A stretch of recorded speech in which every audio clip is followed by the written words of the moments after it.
Lita, second by Mr. Tamio. All in favor? 5-0. Can everybody please stand for the Pledge of Allegiance? Pledge allegiance to the flag of the United States of America and to the republic for which it stands, one nation, under God, indivisible, with liberty and justice for all.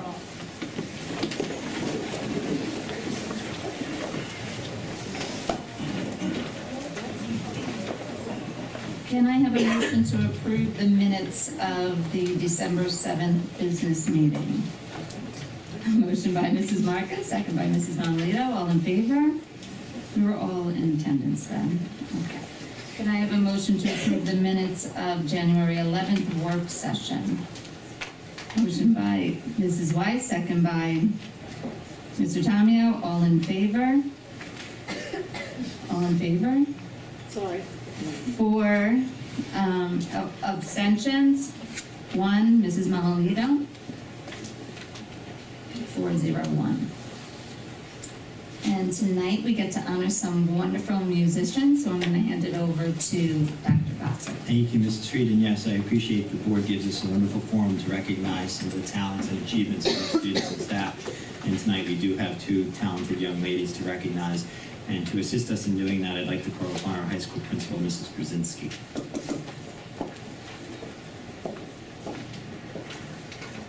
Good evening, Dr. Vassar, District Administration, and members of the Board of Education, and members of the Elwood community.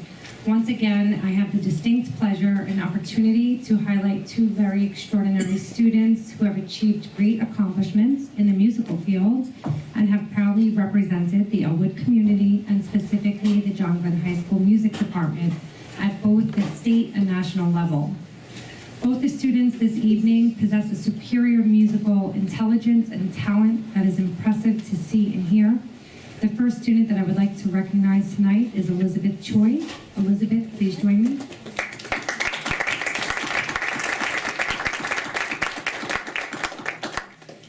Elizabeth is a highly talented violinist who was selected for the All-State Symphony Orchestra that performed this past December 3rd in Rochester by virtue of her NISMA All-State audition this past April.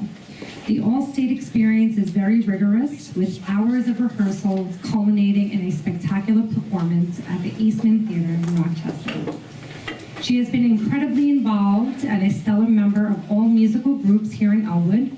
She is the concert master of the John Glenn High School Orchestra and Chamber Strings, a member of the Tri-M Music Honor Society, has been selected for various festivals in Suffolk County, such as the Long Island String Festival, Skamia All-County, and Niskame All-County Music Festivals. She attends the Manhattan School of Music pre-college on Saturdays and during the summers, has participated in the Summit Music Festival and Meadow Mount Festivals. She is currently involved in the Sonata da Chiesa musical fundraising through her church. Elizabeth is a fine representative of the Elwood Union Free School District and an impressive student and person whom we should all be very proud. So on behalf of the John Glenn Music Department, Mr. Cole, Mr. Coletti, and myself, we congratulate you on your accomplishments and thank you for serving as a role model for our students.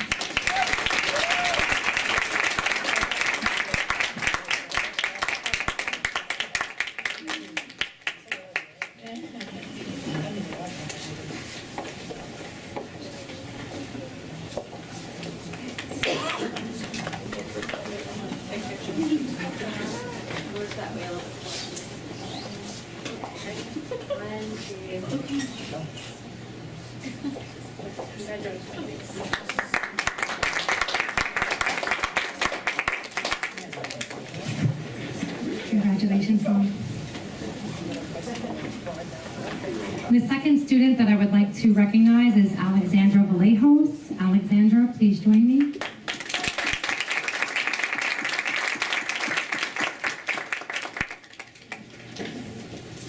Alexandra Vallejos, an alto, was selected for the National Association for Music Educational All-National Choir that performed in Orlando, Florida on November 29th under the direction of renowned composer and conductor Z. Randall Stroop. Alexandra was selected for this honor based on her previous participation in last year's All-State Women's Choir, as well as a rigorous audition in which she gave a magnificent performance. Alexandra is an alto section leader of the John Glenn's Concert Choir, a member of the a cappella group, the president of the Tri-M Music Society, and participant in all of our school musicals. Alexandra has gone to the NISMA Solo Festival each year for her voice as well as piano. Her merits here have afforded her the privilege to perform in all-county choir each year since she was in Boyd, and most recently, all-state, all-eastern, and all-national choirs. She has consistently been a fine representative of the Elwood Union Free School District and a stellar member of our choirs. She will be going to college as a music business major next year, and we are extremely proud of all that she has achieved. Again, on behalf of the John Glenn Music Department, Mr. Cole, Mr. Coletti, and myself, we congratulate you on your tremendous accomplishments, and thank you for serving as such a wonderful role model. Congratulations.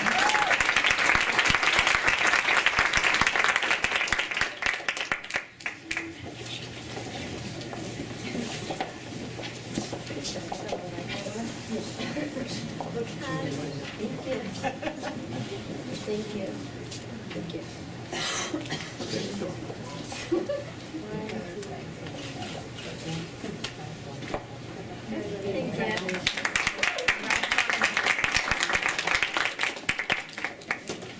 And congrats to Mom and Dad.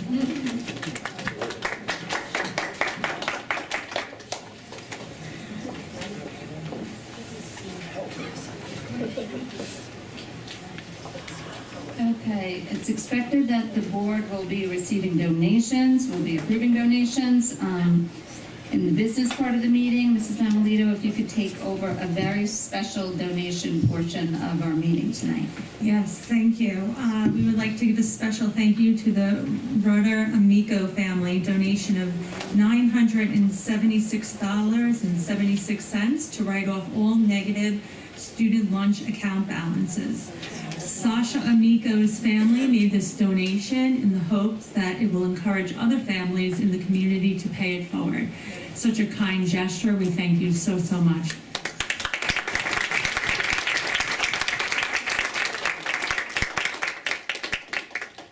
SPGI PAC charity match program donation of $240 to fund the 2018 Regents Review programs at John H. Glenn High School. Boyd PTA's donation of $500 to fund the STEAM program. And the Elwood Booster Club donations of $15,904 to fund the purchase of Google Expedition glasses for the middle school and high school. $400 to fund the STEAM program, and $3,248.32 to fund the purchase of a poster printer for Harley Avenue Primary School. Once again, we cannot be as successful as we are without the help of such great community members and organizations. Thank you so much.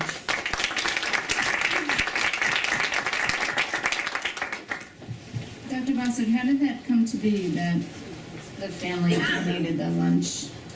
It was right around the holiday season, and we were closing out the school year, and I was contacted by a mom who asked if we would research what the negative balances were on school lunches across the district.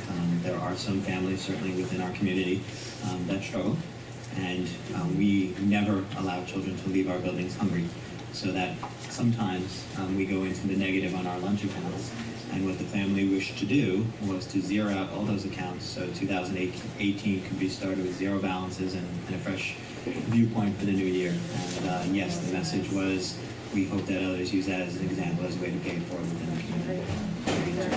Great example for our kids. Thank you so much. And I will add that that donation was made before we said what the total was. It could have been far more sizable. So it was very generous. That's a great story. Thank you. I believe, is Emma here tonight, or is it? Oh, okay. So we will have the lovely Kate Zenobio give us the high school update. Hello. Kate, are you vice president of the, or what's your title? It's in my speech. Sorry. Stealing your thunder. Hello, my name is Kate Zenobio, and I'm the all-school treasurer at John Glenn High School. Emma is unfortunately unable to be here tonight. She apologizes for her absence, but I am happy to be delivering this month's Board of Education marks this evening on her behalf. Between snow days and breaks, it feels like the month has flown by. Nevertheless, from Harley to John Glenn, we have been busy with so many exciting and engaging things. Harley enjoyed a cultural arts event called Brain Challenges, where students were able to learn and appreciate the holiday traditions of different cultures. In addition, the children are working on a celebration of cultures project in which they are creating flags to celebrate their heritage. What an excellent way to encourage an understanding and acknowledgement of the rich diversity that makes our community so wonderful. Harley continues to focus on positive behavior intervention, with many students continuing to receive night stickers and display their shields in the Harley cafeteria. The Knights of the Month for December were Victoria Agrawal from kindergarten, Ethan Mohabir from first grade, and Milan Gandhi from second grade. Congratulations to these students for being model citizens. Boyd had a very special assembly on January 12th to commemorate Martin Luther King Day. In a special addition to the program, a 6th grade student spoke to grades 3 through 5 and offered a unique, relatable perspective on Martin Luther King. The middle school hosted the Elwood STEAM Night, which provided an outlet for creative innovation and stimulating discussion. The ages ranged from kindergartners attending the event to high school seniors leading activities. It was an excellent afternoon for all. On the 19th, the middle school hosted their annual winter dance, giving students a fun and safe environment to enjoy time with classmates. The high school had been incredibly busy as the second quarter comes to an end. This week was midterms week, with the quarter ending for both middle school and high school tomorrow, the 26th. On January 12th, Glenn hosted the class of 2018's Mr. Glenn competition. The 12 senior boys nominated for this male beauty pageant poured their time, energy, and talent into creating an exceptional show. As you may know, the shared decision-making team at the high school embarked on a journey to get rid of a ranking system a few years ago, and this year's class of 2018 will be the first grade to select a student speaker representative of the entire class, in addition to the remarks of the valedictorian and salutatorian. The summa cum laude group had their first meeting to discuss the process of nominating this new speaker. We are proud to acknowledge that Glenn is one of 19 schools in the state to be nominated to join the National Blue Ribbon Schools. Now you're stealing mine. This is only a further testament to the hard work and dedication of the Elwood school community. It is our excellent faculty and staff, that fortitude and love of their job, that makes this all possible. Teachers like Miss Lorraine Kennedy, who was given December's Noble Knight from Mr. Marino on behalf of her commitment to and engagement with her students. Mrs. Kennedy awarded January's Noble Knight to Mr. Chesnoff, another professional who is truly passionate about his work and inspiring to all those who he teaches. Another outstanding faculty member who we are lucky to have at Glenn is Mr. Lou Hanner, who was given the Section Region 1 Coach of the Year Award. We congratulate him on his tremendous accomplishment. Our high school guidance department continues to work hard, as counselors have met with grades 9 and 10 to discuss course selection. They are also beginning junior conferences, a crucial time in the college and career preparation path. As always, we have some impressive students to recognize as well. Ruth Yee and Alexandra Sachelari were accepted at the highly esteemed animation program at the School of Visual Arts in New York City. Not only were they accepted, but both were awarded scholarships based on their artistic merit. A proud day for the art department.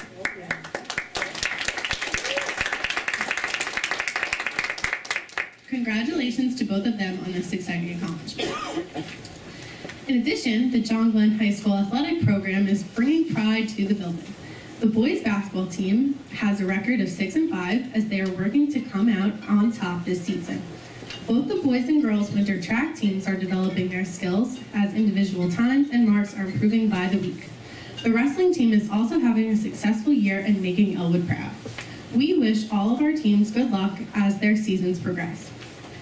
Looking to the future, Glenn is very excited to be hosting the PTSA meeting on the 29th, where Dr. Pantolino, our very own school psychologist from John Glenn High School, who retired a few years ago, is returning to present a workshop on mindfulness.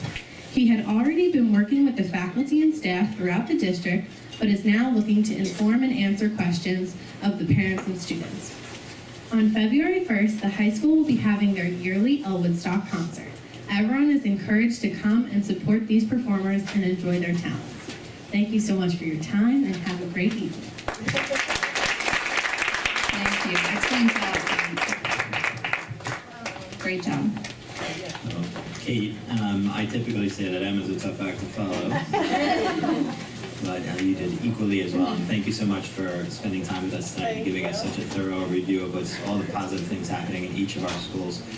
But I will share with you and our other students who are recognized tonight that we understand that you have some testing tomorrow and some other things, so that if you need to depart, no offense will be taken, particularly because this is the portion of the meeting where I start talking.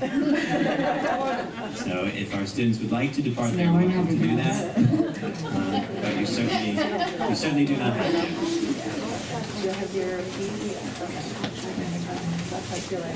Dr. Bosser. Thank you. Kate did steal part of my thunder and my ability to brag, but I will reiterate what a wonderful thing is that John Glenn High School has made it to the final round of vetting for the National Blue Ribbon Award.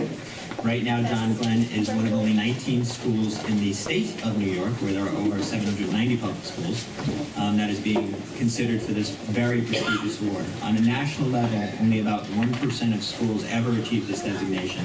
And the fact that we are amongst the finalists for our state is a testament to the wonderful things happening at John Glenn, and the faculty and staff and administration there has really developed a program where our students can flourish and shine.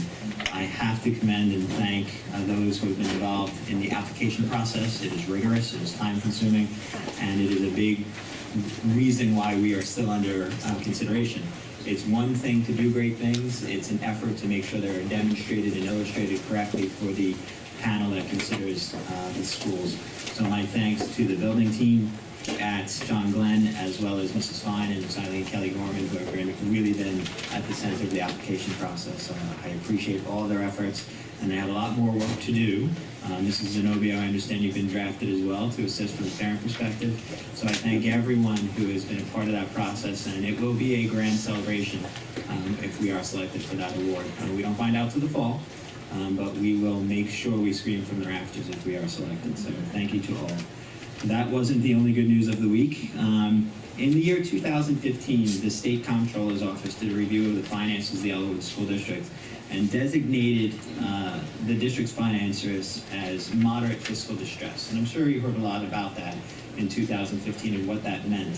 And the board put forward at that time with the business office a plan for improving controls, maximizing reserves, and really placing the district in a better financial position moving forward. The long-term plan that was created for the district is working. And in 2016, we went from being moderately susceptible to just susceptible. The best designation you can have from a fiscal standpoint, according to the Comptroller's Office, is no designation. They've reviewed all of your books, all of your accounting, all of your reserve funding, and they feel the district is in a solid financial position. Well, we found out for calendar year 2017, the New York State Comptroller has given no designation to the Elwood School District, and that is as positive of news as you can get financially. What does that mean to us? It means that now that the community has voted in favor of the capital bond that will be forthcoming, our Moody's rating will be increased, and our ability to lend money at the most competitive rates will be there. So the hard work that's happened by Mrs. Laughlin and the team, and really the efforts of the board, are to be commended, and it places this district in the best possible financial position. So congratulations to all of you. From a legislative standpoint, I need to report to the community that the board has been very active, very busy. There have been a number of venues recently that gave our board and leadership team the opportunity to interact with our locally elected officials. Senator Flanagan, Senator Marcelino, some of our assembly persons have been very generous with their time and very open to some of the concerns that have been brought forward by this board and other boards. Financial implications of the governor's proposed budget, the ever-increasing concerns we have about mental health of our students, and advocating for additional resources. Teacher evaluation systems, and a number of other items have been openly discussed. And I can tell you, the passion that comes from this table and the districts around us has caught the attention and the ear of the elected officials, the people who will create policy and will create law that will end up benefiting our district and our students. So I commend the board for their efforts. The next legislative opportunity will be held in the Longwood School District on Saturday morning, February 3rd. Most of our board was able to commit to attend. We have another number of other stakeholders will be attending. And the format of that morning, the breakfast, is that certain districts, there'll be about 40 or 50 districts present, but each district has the ability to work with a student to develop a question to submit. And only 10 students are selected, and only 10 questions will be asked of our elected officials. And we were fortunate that one of the questions submitted by our board liaison, Ms. Emma Coster, was accepted to be brought forward to the panel of elected officials. She will be asking about efforts, again, focused on mental health issues in public schools. So congratulations to Emma once again, and thank you to the board for being so active over the last number of weeks and the coming weeks ahead. The last portion of my report tonight, I am going to defer. I want the board to have a sense of some of the work that's been taking place within the Cultural Competency Committee. That's something that's been discussed briefly at the board level and at length within the district and within some of our stakeholder groups. We felt that there was a need in our district to directly address the growing diversity and the changing face of our district. When I look back at some of our demographic information from as recently as 10 years ago, it's very different than what we see today. We were about 85% white and very similar social economic 10 years ago. Today, we are 66% white, and the socioeconomic status of our residents is far more diverse. And when we go into the classrooms, when we look in the hallways, we can see there's diversity to celebrate. We had a project that's being done at Harley Avenue right now where students are asked to create a flag and make a presentation about their country of origin. Thus far, and the project's not finished, we have 71 countries represented just at Harley Avenue. And it's really a community to celebrate that diversity. Some of you are aware that last year, just before Thanksgiving, there was an unfortunate event in a neighboring district. And religious leaders and elected officials called for a rally. It was the Wednesday before Thanksgiving of last year, and I was invited to attend. And I heard speaker after speaker saying schools should do more to talk about tolerance. Schools should do more to make sure that children know that prejudice and racism is not okay. I decided to speak, although I wasn't invited to. I took the opportunity because I felt that the position of a school needed to be represented. And I assured the 200 or 300 people that were present that the lessons that were being learned by the students committing these heinous acts, drawing swastikas and vandalism and things like that, was not learned in the classroom. And we talked about how while schools need to make a concerted effort to teach acceptance, not tolerance, and there is a big difference, we will do our best to try to fill in the gaps that seem to be missing in some households. So from that conversation was born an idea. Long before my arrival, Dr. Toscano began a cultural transition at Boyd Elementary School where there was just a more direct focus on acceptance and learning about diversity. And she had a cultural competency committee put together at the building level. And when I was asked to sit in on those conversations, I took a lot away from them. And I thought it was something that was remarkable for Boyd, but something that needed to spread across the district. So I charged Dr. Toscano with creating a district-wide committee, and that took place last year. And Dr. Toscano, if you don't mind just giving the board and the community a bit of an overview of the work of that Cultural Competency Committee, we would greatly appreciate it. I'm going to stand over you.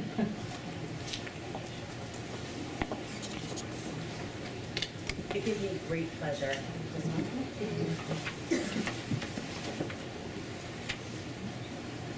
It gives me great pleasure. There you go. It gives me great pleasure to present all of the work that we have done on our Cultural Competency Committee. As Dr. Bossert said, it began at Boyd, where we invited community members to come and work with our faculty and to share all different cultures. We have representatives from several, and some of them are in this room today. We felt it was important that people shared their ideas with our teachers so that our teachers could relate more to all of their students. As you know, we live in a global community. Our students are going to be working with people from all over the world when they're older. We also want our children to grow up to be educated citizens and be able to navigate the world and relationships. So cultural competency is really about building inclusiveness. So I want to start with some of the work that we've now done throughout the year. We asked for volunteers from the district. We received 27 volunteers. This is not a paid position. This is an after-school position, and this is time and dedication. And 27 people said, I want to help. From that, we came together as a district and we learned different things that we needed to do in each of the buildings. So we moved to each building having their own cultural competency committee. That stretched even further this summer when the PTA reached out to us and asked if they could have a liaison that could reach out to each of the buildings. There's nothing more important than having faculty, student, and teachers all moving in the same direction.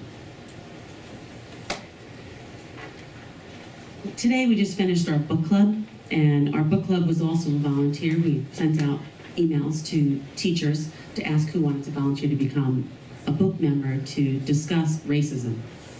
It was very powerful and very moving and very uncomfortable, but I think we all grew from that experience.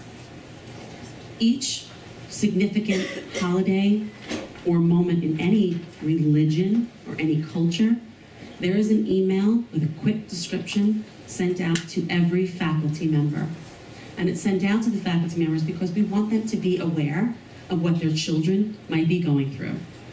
And it's funny because I get a lot of thank yous, and people come to me and say, you know what, I never knew that about my religion.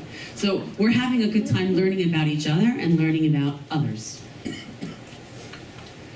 Each school right now is working on different things. The high school has a Unity and Diversity Club, and they work on intensive projects each month. Mrs. Kennedy should be commended for her compassion and her support of her students. In the middle school, as you know, that's the beginning of adolescence and a really difficult time, they are concentrating on all kinds of kinds. And if you haven't heard the country song, you might want to Google it. But it really talks about there are all different kinds of people, and that's okay. So in the middle school, they're sharing their differences and celebrating them. In Boyd and Harley, well, first we'll start with Harley. When you walk into Harley and you see all those greetings, good morning, in every different language, and the children practice it and they can say it, pretty amazing. Very amazing. Boyd and Harley also have a combined goal. So we are really approaching it through 3 prongs. One is we have parents from different cultures coming in and presenting directly to the children, and the children seem to love it. We actually have a parent here that has done that for us. In addition, we have really started to move through the literature because children learn best in safe, small environments, and they're very comfortable learning through literature and picture books. So our movement this year is to incorporate these read-alouds into the classrooms every day. I want to thank Leslie Selbach, who's not here tonight, but she has been working since September to write an EEE grant so that we can expand that literature movement. We have also brought in various authors from different cultures, and they have shared their experiences with the students. I think it's important for students to see that writers come from all different people, and everybody has a different experience to share. So you know I'm a book geek, so I thought I would share some of the books. It's like nerd, but I prefer geek. Joelle prefers nerd. So basically we've made a great push on chapter books. If you look, I have Save Me a Seat, and this is not only about cultural competency, but it's also about inclusiveness of different people who may not be accepted, right? So this book is about an Indian student who's a star in India, and he comes to America and he's having a really hard time adjusting. And the other boy is a heavyset boy, right, who's not really welcome because of his weight. And you see the trials and tribulations that both of these students go through and the friendships that they build. Amina's voice is a young Muslim girl, and her Korean friend, who are both new to the United States, spent like 3 or 4 years by themselves with no friends. And then they show how going into middle school, which we know are tough years, how they acclimated and became accepted. It also discusses violence with mosques and how the community came together as a whole to help. Patricia Polacco, this book is all about this family protecting and saving a Jewish family. And when I say cultural competence, I also say inclusiveness, right? So our students need to know that we have other students who may have difficulties, like those who are blind. This picture book approaches blindness and how Braille has helped to make them more accepted and be able to be part of society in a better way. Something Beautiful. If you haven't read this, you gotta read this. Something Beautiful is a book about perspective, but what I like best about it is it's a book with a character that's black, but it's not about being a black character, right? Our idea is to get books into students' hands where everybody can see themselves. Those shoes, it's about wealth and the haves and the have-nots and how we can help students deal with that and be more understanding and accepting. Miss Mary reporting, the first female sports reporter ever. And she talks about her story, and that's to help empower girls, that they can do that. They can go into different areas. The Journey is my new favorite. I did purchase it for Dr. Bossert at Business Hall. This book talks about a family that has to escape where they live to go to a safer spot. It doesn't speak about any sort of group. It can actually be used for any group. But it takes the children through a visual journey of the hardships. And it's kind of dark, and it's kind of hard. But if you'll look at the research and you'll look at our authors now, they're saying to you, there's no better way or safer way to teach a child about adversity than through a picture book, whether it be in their parents' lap or in their classroom read aloud. Most People is a book about the fact that most people are really good people. But it also discusses that there are some people that say bad things. But we should focus on the most people. And the last book is written by Matt De La Penna. Matt De La Penna was our visiting author this year. He is a Newbery Award winner. He is amazing. He just wrote the book Love, which will be coming into our classrooms next week. He also worked with Disney on the movie Coco. And he just published an article about one of the students in our class, in our school, and how that student moved him to really question himself and what he does as an author. And he approached his letter by writing it to Kate DiCamillo. And if you don't know her, she's a world-renowned author, saying, what do I do? How do I teach my children? Do I protect them? Or do I share the hard stories? And Kate said, our job is to share the hard stories in a safe way. So for K through 5, literature is a really powerful way to bring that message forward. So we continue to work. We will have a K through 12 international night, thanks to Mrs. Brzezinski. We're very excited. Each of our schools will contribute, and we will all celebrate our diversity as one. So thank you very much for letting me present.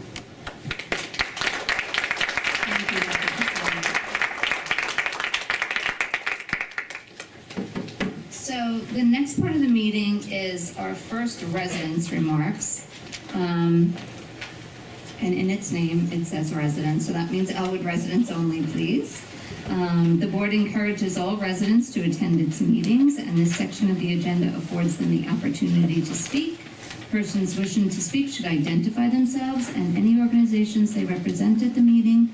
Comments should be kept as brief as possible and may not exceed 3 minutes per board policy.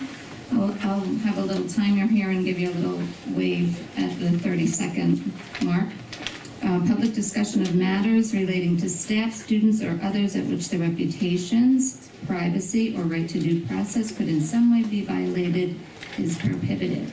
So we're going to open it up to the first resident's remarks, and Mrs. Savitsky. I will keep time. I'll wave my hand at 30 seconds. Not that we will cut you off, but be cognizant we definitely have room full of people tonight. A parent who couldn't.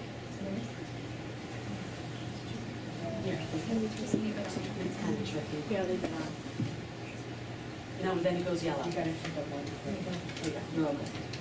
Who said that? A parent who couldn't be here tonight asked me to read something, and I agreed to do it because it's a concern to me as well. When Seasons was in the planning stages years ago, the development, I, at that time, had asked the current board if they were going to comment or get involved in any way because it was probably going to affect the school district and the taxes. At the time, they said, no, we're not getting involved. Eventually, they got involved. So we're faced with a similar situation. So here's the letter. A new group home is being considered by the town of Huntington on Cuba Hill Road. This will be the 8th group home in our school district. As you know, these group homes are exempt from paying property taxes. Like all districts, the Elwood School District struggles to find funding to help our children have the best educational experience. Presently, with the 7 group homes in our neighborhood, the Elwood School District is losing approximately $66,000 annually in tax revenue. Our district cannot afford any further property tax loss, especially when the other 7 large school districts in the town of Huntington, such as Northport and East Northport, Harborfields, Comac, Half Hollow Hills, Huntington, South Huntington, and Cold Spring Harbor, they have far fewer, if any, group homes in their school districts. What is your position on the proposed new privately owned 6,000 square foot facility planned to be built on Cuba Hill Road? Thanks, Mrs. Savitsky. We actually were with our council this evening, and I think Dr. Bassett can summarize. Yeah, Ms. Savinsky, I have received correspondence from 3 residents on that issue. Letters are very similar and highlight some of the same concerns you just addressed. One, I want to correct one inconsistency in the letter. The financial impact of having a tax-exempt domicile does not affect the school district. It affects the other residents. It is not an impact of the school district. We will collect the same tax revenue regardless of if we have exempt homes in the district or we don't. So it's not a school district issue from a financial standpoint. Secondly, council has advised the board that they are not to involve themselves in matters that do not fall into the direct jurisdiction of school governance. This would be in that category. So I would say on behalf of the board, and they can speak as individuals whenever they'd like to as individuals, but as a board, they can't take a position on an issue of residents in the neighborhood. So I understand, and I can't speak to any of the facts in this because I didn't write it. I can't speak to the facts because I did not write it, but I will let the person know. I guess my follow-up question would be, this was the same situation with Seasons several years ago before probably anybody on this, Heather and James, no, we're not on the board yet. But that was the position back then, and then, I don't know, 6 months, 9 months, a year later, the board did get involved, I believe. I might be wrong. Do you want to say something? I was just going to say that council is paid to give the board an opinion. Whether they follow that guidance or not is up to the board. But council has made the opinion very clear.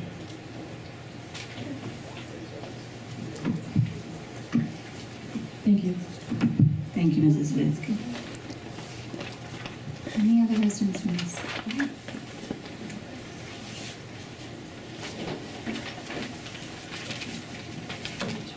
Yes.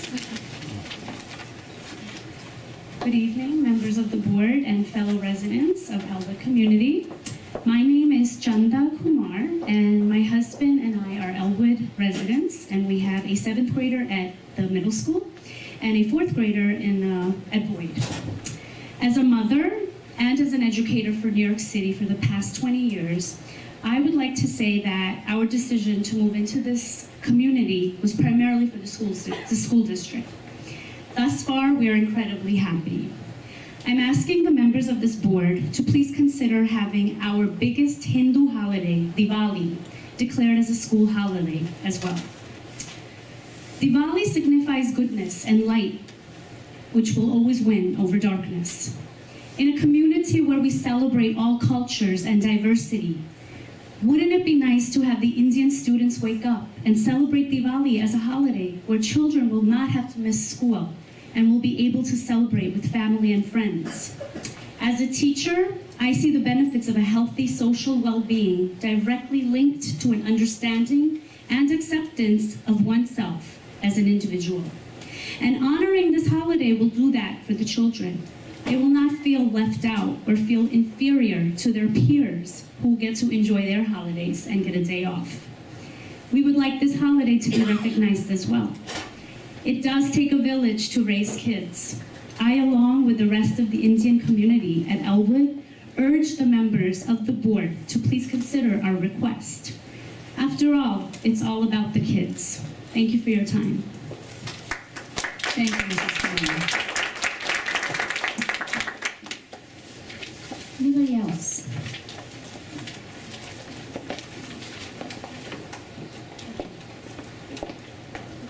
Oops. You're next.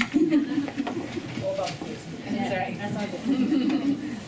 Good evening, and thank you for having the opportunity for me to speak here. I'm Tanay Rametra, and I'm a 9th grader in John Glenn High School. I'm also a Boy Scout and Life Rank, currently working on my Eagle project. I play football, I'm in varsity wrestling, and will be pursuing lacrosse in spring.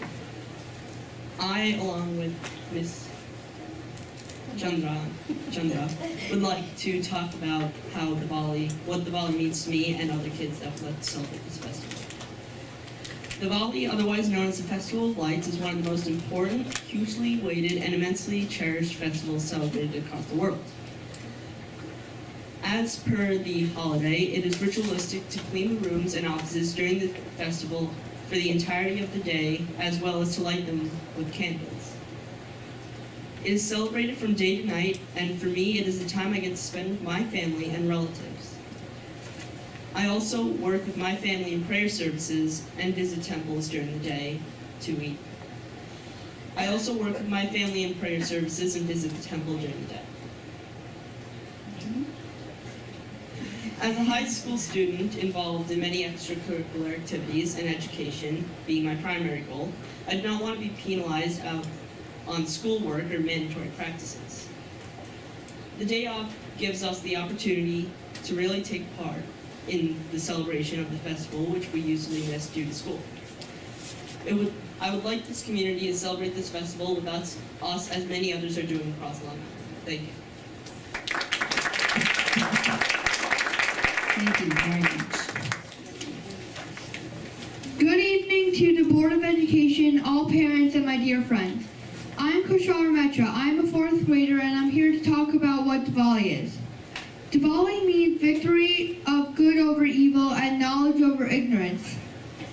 Diwali is celebrated not only in India, but also in other parts of the world. Diwali is called the Festival of Lights. For Diwali, we start our celebrations the day before with our friends and family. The day of Diwali, we go to friends and family and distribute sweets and exchange gifts and visit the temple. In the evening, we do fireworks and have dinner together. Thank you.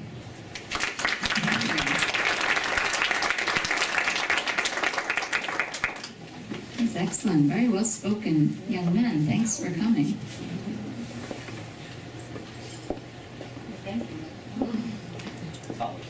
Yeah, tough act to follow. Great. Hi.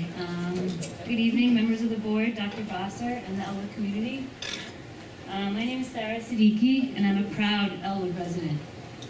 My children are in the high school, middle school, and in Boyd. I'm also a practicing pediatrician in the area, and I've tried to be an active member of our community, the school, and the neighborhood. I think it is very important for our children and students of this community to explore and learn about different cultures in their district, as we have been doing. By including the multicultural holidays in the calendar, it allows for children to be able to celebrate with their families without having to worry about missing school, tests, sports, and after-school activities, but it also allows for everyone to learn a little bit about different cultures and celebrations. I just learned a lot about Diwali just now. At a recent multicultural activity at Boyd, Dr. Toscano had suggested to families to bring food that is a part of their culture to share that evening. And through food and community activities, we can all mix and learn about our neighbors that live right next door to us. By including the holidays in our calendar, it's a great opportunity for us to accept all diversity and learn about different cultures. Thank you. Thank you, Dr. Siddiqui. Anyone else?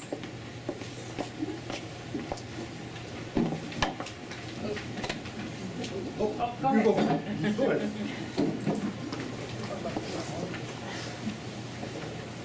Hello, everyone. My name is Lisa Palesi. I'm a resident with 2 school-aged children and the president of the Elwood Booster Club. I would like to thank Dr. Bossert and the Board of Ed for adding the Muslim holiday Eid to our current school calendar.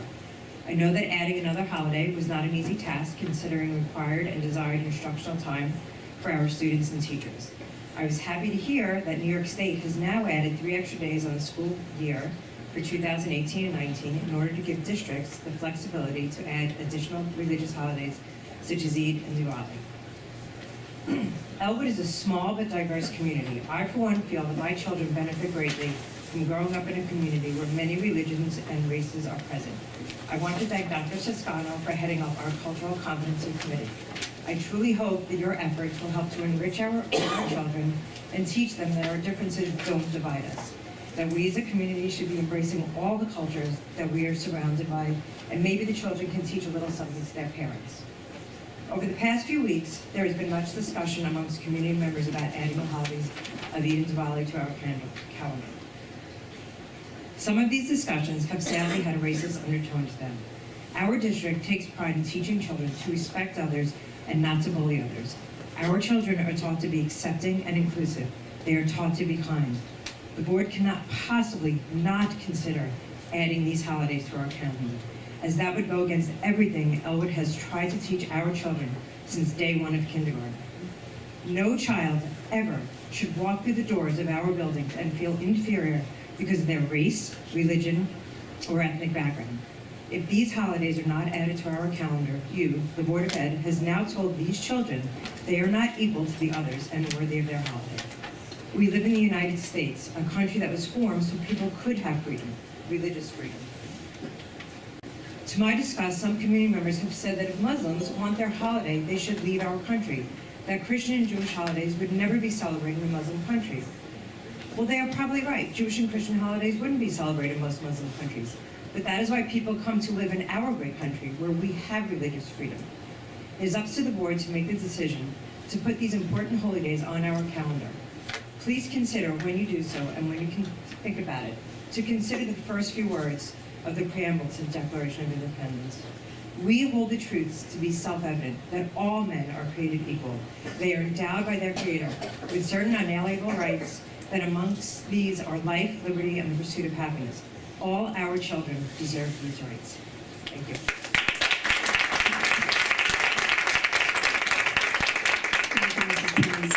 Gentleman in the back.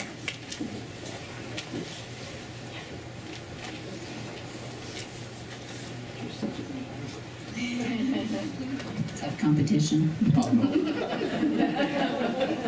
That's what the sons are for. They have to be the dads. We always believe that if our kids can be 1% better than us, we did have a job, right? That's right. My name is Rahul Rametra, and I have been involved with the community for the last 10 years. Honestly, most of the people talk about, I was going to talk about a little bit about Diwali as a festival, why it's important for the community.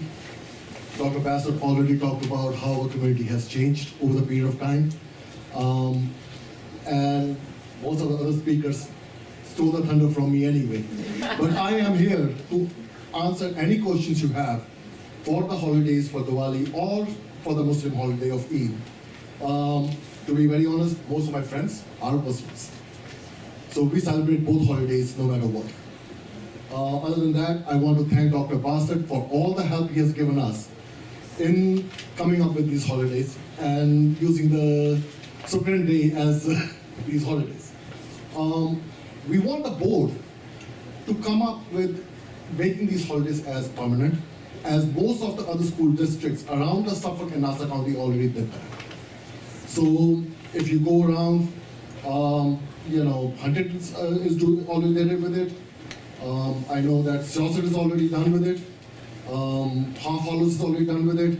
So if Elwood comes up and do it, it gives the opportunity for the kids to now go and relate to the other of their relatives, of their cousins they're already off in their community members. So if you have any questions or you have any concerns, I'm here to answer any of those things. Thank you so much. Any questions? No, thank you. I kind of researched the holidays before we got to this meeting. You can imagine we all did. So I appreciate that. I appreciate your offer. Thank you very much.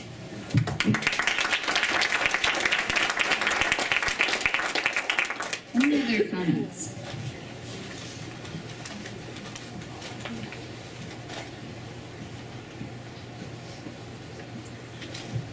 Good evening. I'm a resident of this community. My name is Kara Pursunes. I have a daughter in the middle school, and I'm also Vice President of the Elwood Booster Club. I just wanted to comment on the addition of the Eid holiday taking place on June 15th that was added to the 2017-18 Elwood calendar. Unfortunately, several weeks ago, a person living in our district posted on a closed group Facebook page at which over 500 Elwood residents participated. Not only did this person share their racially and bigoted opinion about Muslims, but they also accused the members of the school board of not being transparent with the community about the addition of this holiday to the school calendar and of accusing them of being sneaky about adding it.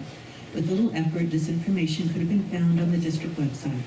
In fact, if anyone had just viewed the board video posted on the district website that stated January 25th, 2017, they would have discovered that 30 minutes into the meeting, Dr. Bossert discusses the addition of this holiday to the school calendar. They would have heard Dr. Bossert say that the district tries to be respectful to all community members and that the addition of this holiday to the calendar is a pilot program until there is some direction from the New York State Department of Education into this matter, and that future school calendars must also be consistent with other surrounding districts. There will be discussion tonight about the addition of 2 new holidays added to the 2018-19 school calendar. New York State, not the Elwood School District, has decided to extend the academic year by 3 days. This means an addition of 2 days off for students and staff.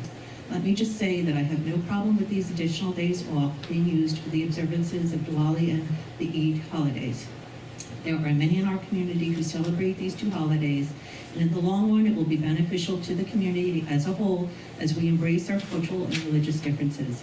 I believe that our community is stronger when we are inclusive of other cultures and religions, and when we knowingly choose to exclude others, it only makes us weak and will cause unnecessary tensions within our community. Thank you.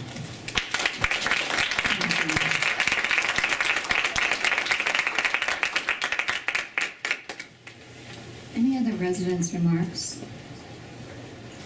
Dr. Siddiqui, number 2. Mr. Dr. Siddiqui. Right. Good evening, and thank you for allowing me to speak. My name is Faisal Siddiqui. Martin Luther King Jr. once said, "We may have all come over on different ships, but we're all in the same boat now." I'm so proud to be on this boat, where a discussion regarding expanding the school holiday schedule to include additional religions is possible. I recognize that in many parts of the world, and in many parts of the United States, this discussion is not even possible. Intolerance and hate would prevail. Social media is full of warnings regarding the consequences of including the Hindu and Muslim holidays. They say property values will go down. Well, we already know they went down because of the seasons. However, SAT scores might go up.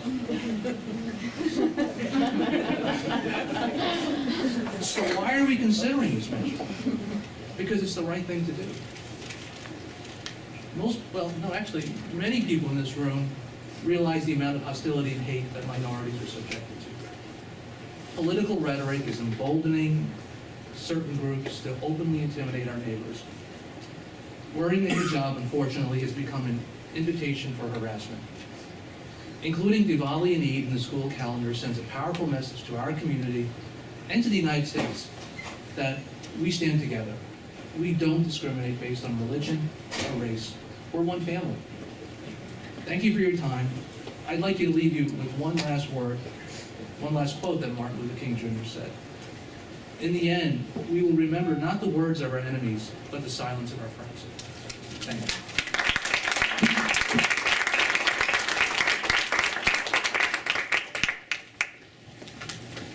Would anyone else like to speak? Please do. Firstly, I'd like to apologize because I don't have anything prepared. But I've been working, my name's Hina Sheikh. I have a 10-year-old and an 8-year-old. And my husband's like, oh, here she goes again. But I have to. I'm very passionate about the cultural committee that Dr. Bossert is working on. It was last year, no, it was right, beginning of the week, in Ramadan. I did a presentation for Mrs. Magrino's class, fourth graders.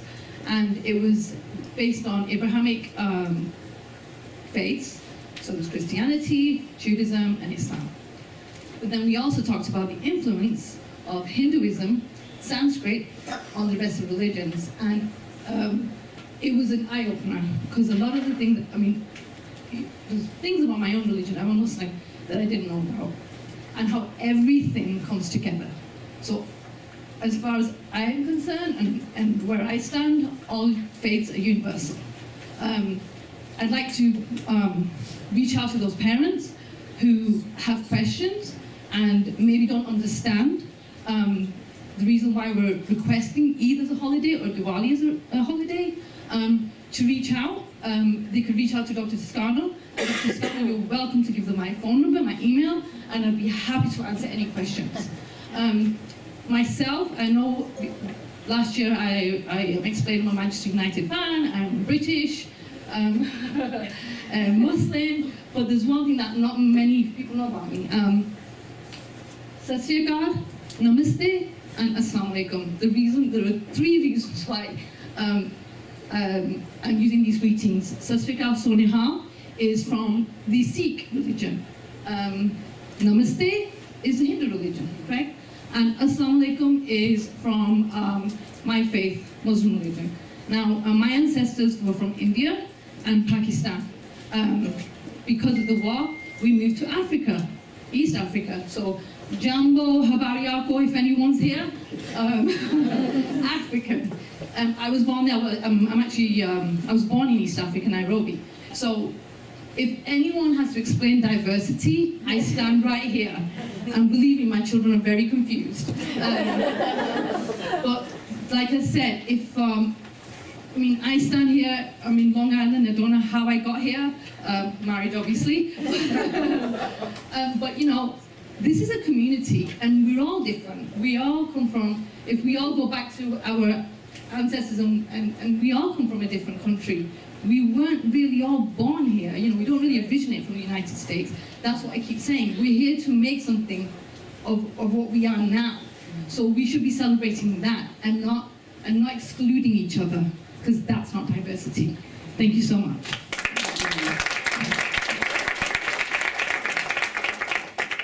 Right under the time, right? Thank you so much. Thanks everyone for sharing. Anybody else would like to speak?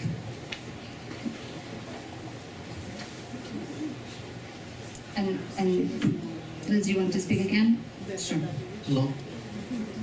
My name is Dr. N. I have a 9th grader, Ritika. I think Dr. Bossert made a very nice segue, as did Dr. Toscano. Our neighbor's name is Papa Joe. And several years ago, he brought a little porcelain plate to our house, and he gave it to our kid. And on that porcelain plate, it's a white plate with a red rim, it says, "My dear Santa Claus, I have been very good this year." Okay. So for Christmas, I would like a whole bunch of blanks. And all through those years, my kid would fill in those blanks, starting around December 15th through about December 20th. She would fill in the blanks. She wanted this, she wanted that, blah, blah. But on December 24th, she did something extra. She left a little sugar cookie on that porcelain plate. So what happens on December 25th? 2 things. One, most if not all of those gifts are there. But second, and equally importantly, The sugar cookie is gone, reinforcing the belief of Santa Claus. And this went on for several years, until one year, when she was collecting those gifts, she winked at us. And then we knew the gig was up. She had hit intellectual puberty. The point of this is that through Papa Joe and his porcelain plate, my kid got bought into Christmas, and maybe Christmas bought. Sorry?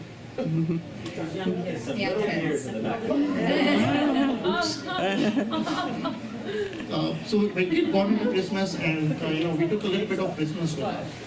My brother lives in Texas, and every year he gets. We are Hindus. We are Hindu Brahmins, priests, people of the cloth, if you will, vegetarians. But every year in Texas, my brother gets invited to the end of Ramzan, which is the iftar dinner. That's a big meal. It's like Thanksgiving raised to the 10th power. My brother does not really partake of the meal. He's vegetarian, but that's not the point. It's not what's on the table, but who's around the table. So the point is that we're not celebrating Diwali for ourselves. We want all of you to celebrate Diwali in some measure. We want to be able to invite you, all of you, to our place. Maybe our kids' friends want to invite, my kid wants to invite her friends, or these kids want to invite their friends, just so that you can take a little bit of Diwali back with you. Now, the easiest thing for this committee is to punt on this, right? Now, let's not deal with this year, let's worry about next year, let the next committee decide on this. That's the easiest thing to do. But here we are, encouraging you not to punt, but to score a touchdown and a 2-point conversion. So thank you.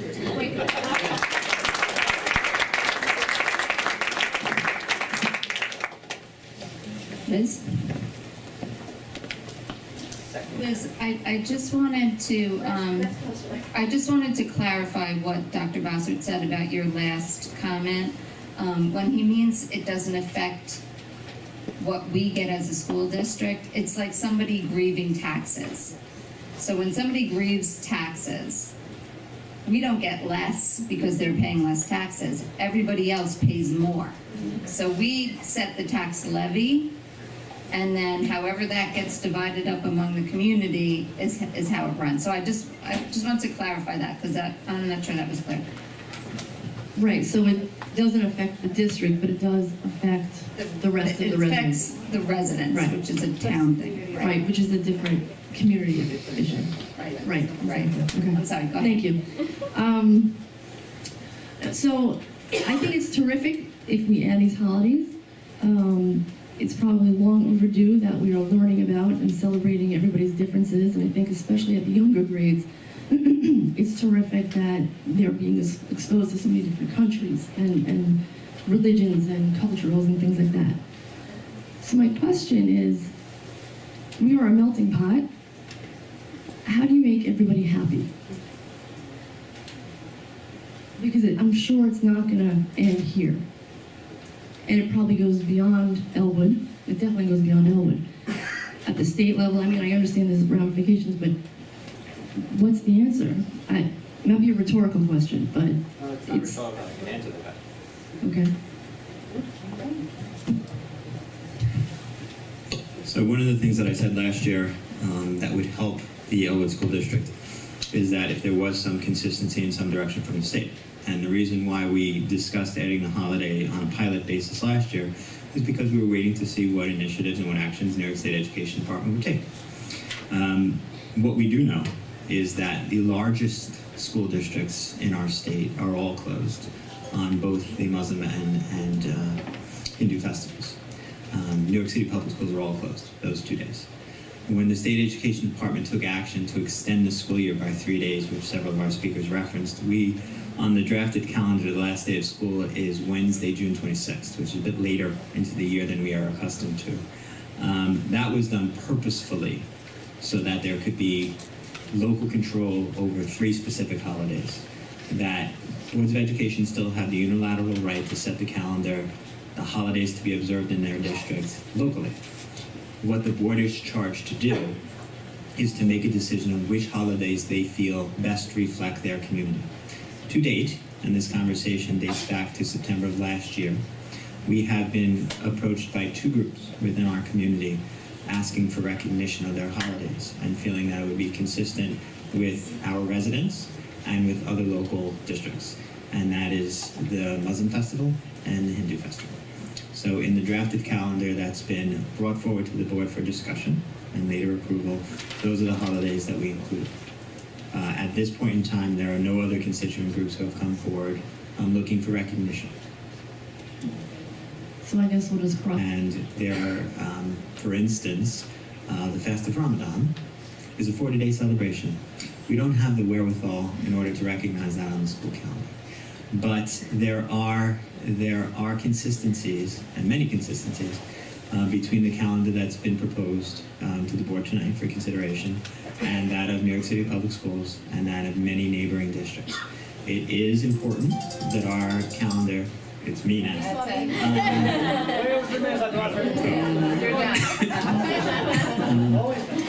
It is important that there are consistencies within the region, and our calendar would be remarkably similar to many neighboring school districts and that of New York City Public Schools. The Board of Regents has taken action to move all regions testing away from these holidays, and we are looking for some more national attention for things like AP exams, and I would expect we may see that in the near future. But for right now, what we're proposing here in Elwood is very consistent with many other communities. Okay, thank you. Absolutely. Any other resident remarks? Going once. Okay, thanks. Let's see, where are we? Discussion. So we're gonna change the order of things a little bit on the agenda. Instead of, I know you're all waiting with bated breath to see Carrie's budget presentation. It's riveting. But we're going to go right to the discussion of the calendar with the board, since that it seems that that's what most people came out to discuss and to talk about.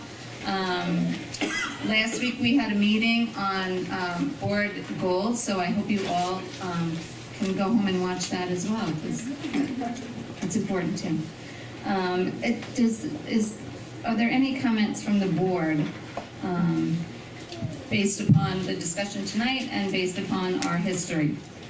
So I would like to say a few words. I just want to commend everybody for coming out and speaking to what is important to you and your families.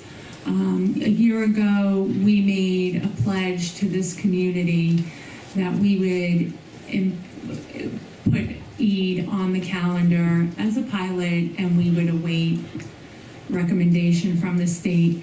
They have afforded us the ability to implement those days in the calendar with the extension of the school year. I respect diversity. I embrace it. I am proud to live in a community where there is this acceptance and not just tolerance. And I'm appalled by some of the hate that I have seen and heard. So I embrace this. I support it. And if my colleagues agree with me, I hope to see this implemented from here going forward. Congratulations for coming together as a community and supporting one another and teaching me about the other cultures that I did not know about.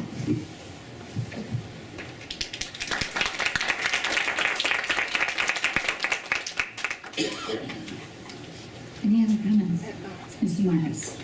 I'm the new person on the board. So, I was not part of the discussion last year, but I did go back because that would be due diligence, and I was not in the room either for the first request last November 2016 for Eid, or the following discussion that occurred in January of 2017. So I did go back and I looked at that, and I think it's really important to know that it's actually something that Mrs. Pelosi said. We live in a country, and one of the things that makes it so great that I personally appreciate also is the freedom of religion. And that we don't have a government that can tell us how to worship, who to worship, when to worship, etc. And as a public school, we are part of that government structure.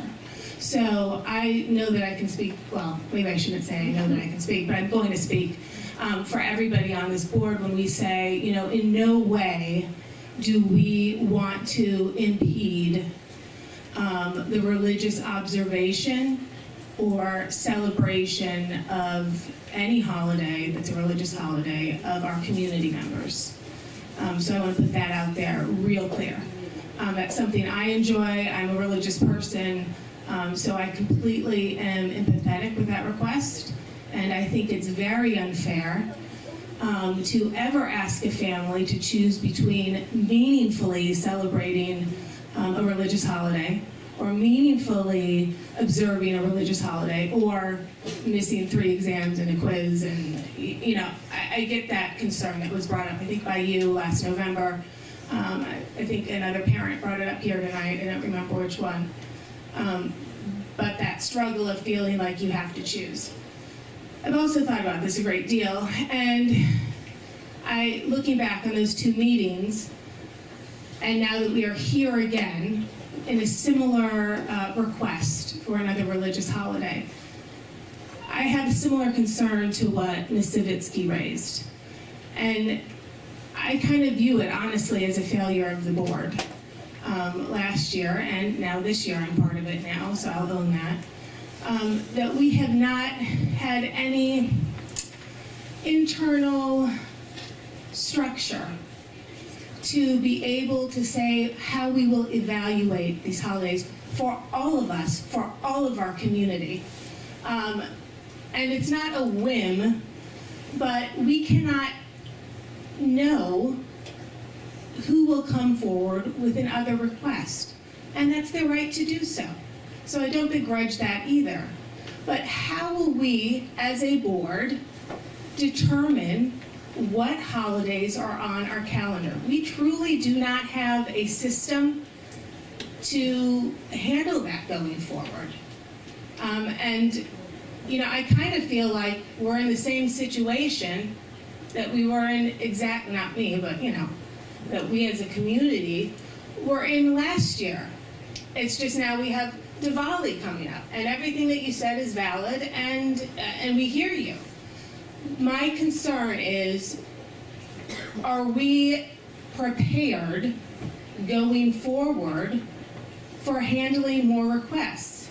I do not want it to be at the whim of the board.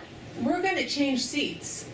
You know, I don't think that you want the board to make a decision just on emotion or personality or relationship of what holidays we're going to say yes to. I don't think you want a superintendent to be the sole arbiter of what holidays we're going to say yes to. I think we need a really fair rubric so that all of you can have confidence. You don't need to come back year after year requesting the same thing. That people were thinking, oh, maybe I want this off, can come and see what our policy, or policy is a big word when you're talking about school, but what our guidelines are, so that it's not arbitrary or capricious, because that can be chaotic and unfair. I just think that my concern is going forward, we need to have some standard in place that is fair for every single person in this community, that makes it very clear that we value you and we value your differences and the diversity that you bring to this district. But we cannot have this be a willy-nilly process. I'm not sure that we're willy-nilly right now, but it's because nobody else is asked. That's kind of my gut instinct. So I think that when we're speaking about a calendar that affects every single student of every creed and every religion in this community, that we have to come up with a really fair system of evaluating these requests, because you know, Eid was requested last year. I think Diwali was spurred on by that. I think that we can get a lot more requests, things that I don't even know about. And we don't have firm guidance from New York State either. So I would just encourage us, I'm throwing myself into it obviously, to get some real guidelines for how we are going to go forward with this, so that next year we're not in the same situation with a different holiday. Yeah, so that was definitely one of the things that I approached Dr. Bossert about, because I share that concern that we're not really valuing all. It's really tricky with New York State because they gave local control. So there are some schools upstate that are not giving these holidays, and they're giving local control to the board. So every year, this will be a local vote. And it will depend upon who's sitting in the chair. So that's just the way New York State does it, unfortunately. We can look to bigger and diverse school districts like New York City and say, well, wow, that's a really diverse population. What do they get off? Well, they get off Eid, and they get off Diwali, and they usually get off Chinese New Year. And those are the four that get put in the mix usually. And that's a big, a very diverse community. So we can look to those. But every year, you're absolutely right. People can approach the board, and we'll have to take it that way. As a public school, we're not allowed to ask people how many people in our school district are practicing Muslims. We're not allowed to do that.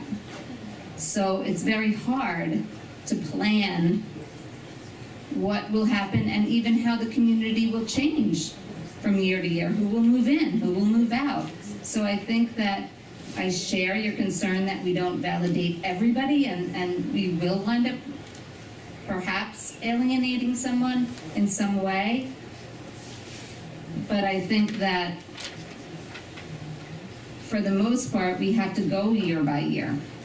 And I'm not sure how to get around that, given the restraints that we have. Dr. Bossert, do you have any comment on that? Well, you're not going to like it. The truth of the matter is, no board can obligate a future board.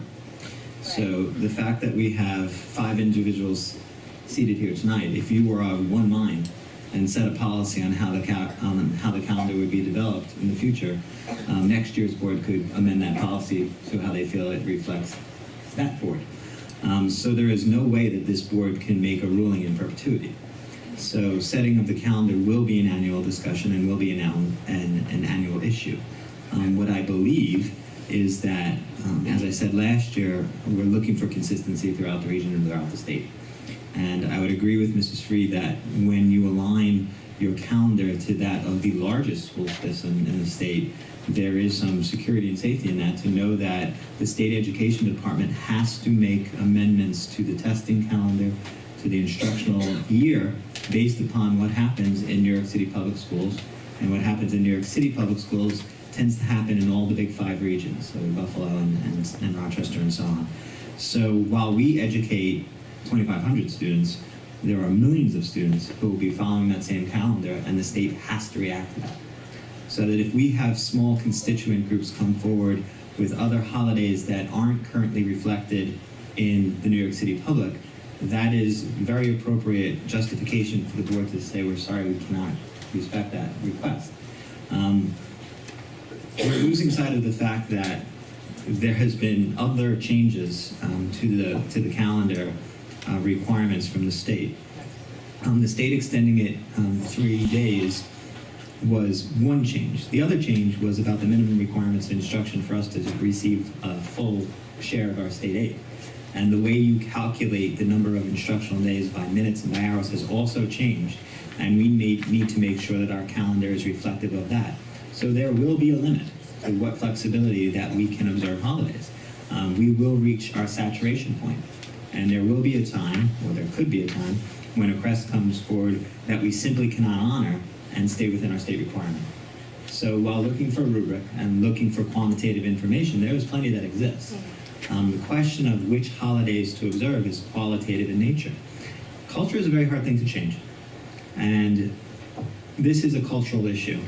And, I caution the board for looking for a quantitative answer to a qualitative question, because that's really what this is. And I will give you a for instance. It has become culturally the cultural norm of Elwood to be closed on Holy Thursday. I have a sense that if the board were to seek to make a change to that, there would be some backlash from the community who supports having it. We are in less than 10% of surrounding districts, and districts throughout the state are closed on Holy Thursday. But it has become cultural for Elwood. It is an inconsistency with the Western Suffolk BOCES calendar, and every year accommodations must be made for days where we are closed and BOCES is open and vice versa. And it's something that was decided by a prior board long ago that this is something we would respect in our calendar. As a matter of fact, there is a bargaining unit agreement in our district that reflects that as a day they will have off. So in order to change the calendar, we would need to come to an agreement with that unit. But it's unusual. There was a prior board who made a decision that that was an appropriate reflection of our community. And while this board is not bound to stick to it, it's become cultural.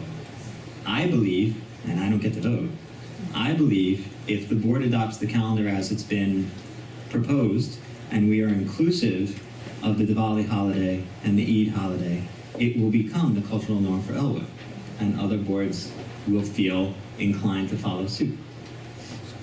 And that's really the justification.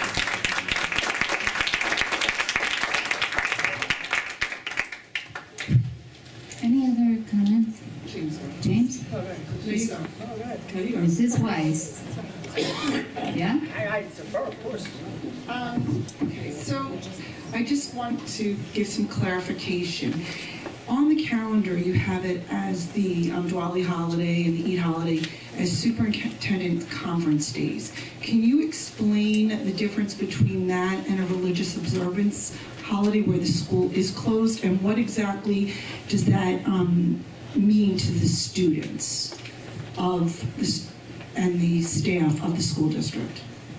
Okay, so if we hold a superintendent's conference day, the faculty is obligated to attend, and we provide meaningful professional development that we hope to improve our instructional program, and those days are very important to us. The state requirement is that we have a minimum of 180 days. We are fortunate to have collective bargaining agreements that obligate our instructional staff and our support staff to 184 days. So the calendar that's been proposed includes 180 days of instruction plus 4 superintendent's conference days. The only change that was made is that we are holding the conference days on the day of Eid and the day of Diwali, and we will have staff in. Should a staff member celebrate one of those holidays, they'll be granted a personal day, which is why we have personal days when people have obligations that conflict with an obligated work day. But it doesn't change the amount of instruction that the students will receive. The students will continue to receive 180 days of meaningful instruction, and the change is the placement of 4 conference days on the calendar. Okay, so a student who is, and I know there was a student here who's a 9th grader who plays lacrosse, stand up, and football, whatever, okay. So Our future Eagle Scout. Our future yes. Eagle Scout, which is a remarkable achievement, I hope you get that. On that particular day, if they're playing a sport, okay, because I have children that are in the high school, that are on the athletics, they're usually required to come in on that day. And such days like Rosh Hashanah and Good Friday are days that by, I guess, the sports of the section, they're not allowed to practice. Right. And I've incurred this as a parent of high school kids, and it's very frustrating. So I'm looking out for you guys on your end, and then also the kids will get projects, because again, it's not a religious holiday. So I guess my concern is, going forward, is are we really protecting the religious observance, or do we need a better system? I'm all for, having the holidays. I'm a religious person myself, and I would, just like Becky had said, faith is why I'm here, and I believe in observing the holidays and the joy that's in those holidays. I just want to make sure that, part of my job is to make sure that we are doing for all and we're protecting for all, and that, these kids are going to be, that just because we have this day off, and it's really not considered a religious holiday, it's a superintendent's conference day. Are these kids going to be afforded all the parameters of that? And are there procedures in place to do that?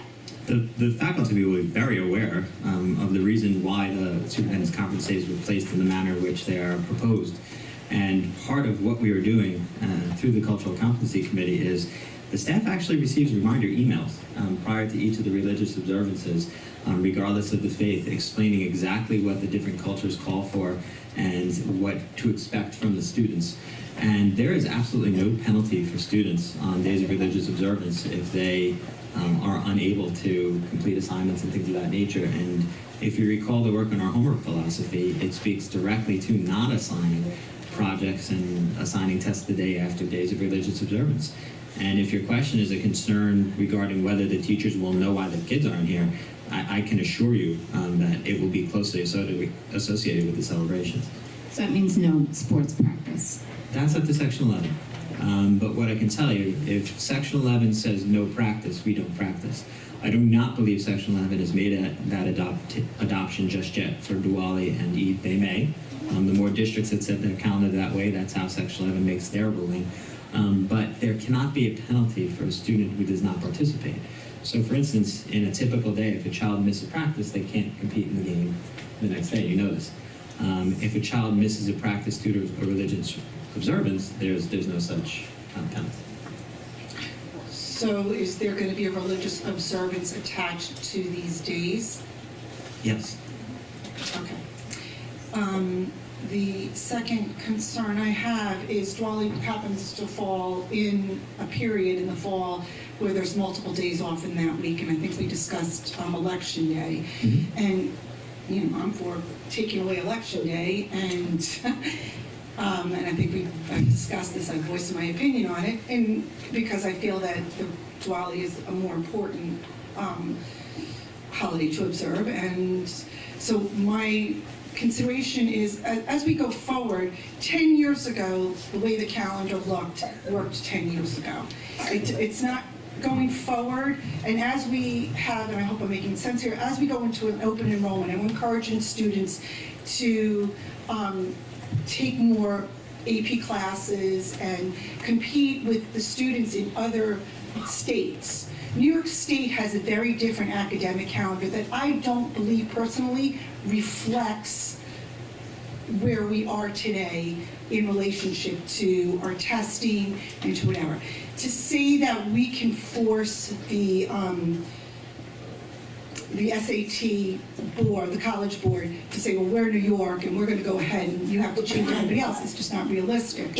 And so I want to really look at our calendar going forward. And I'm going to say, and I know a lot of people are not going to like this, but you know, we have to look at other breaks that we have. If we feel that if we value and diversity and we value these holidays, then we need to take a look as a district and look forward into the February break and look into other things. I don't know why, and maybe you can explain to me, what is the value of putting the days at the end of the year?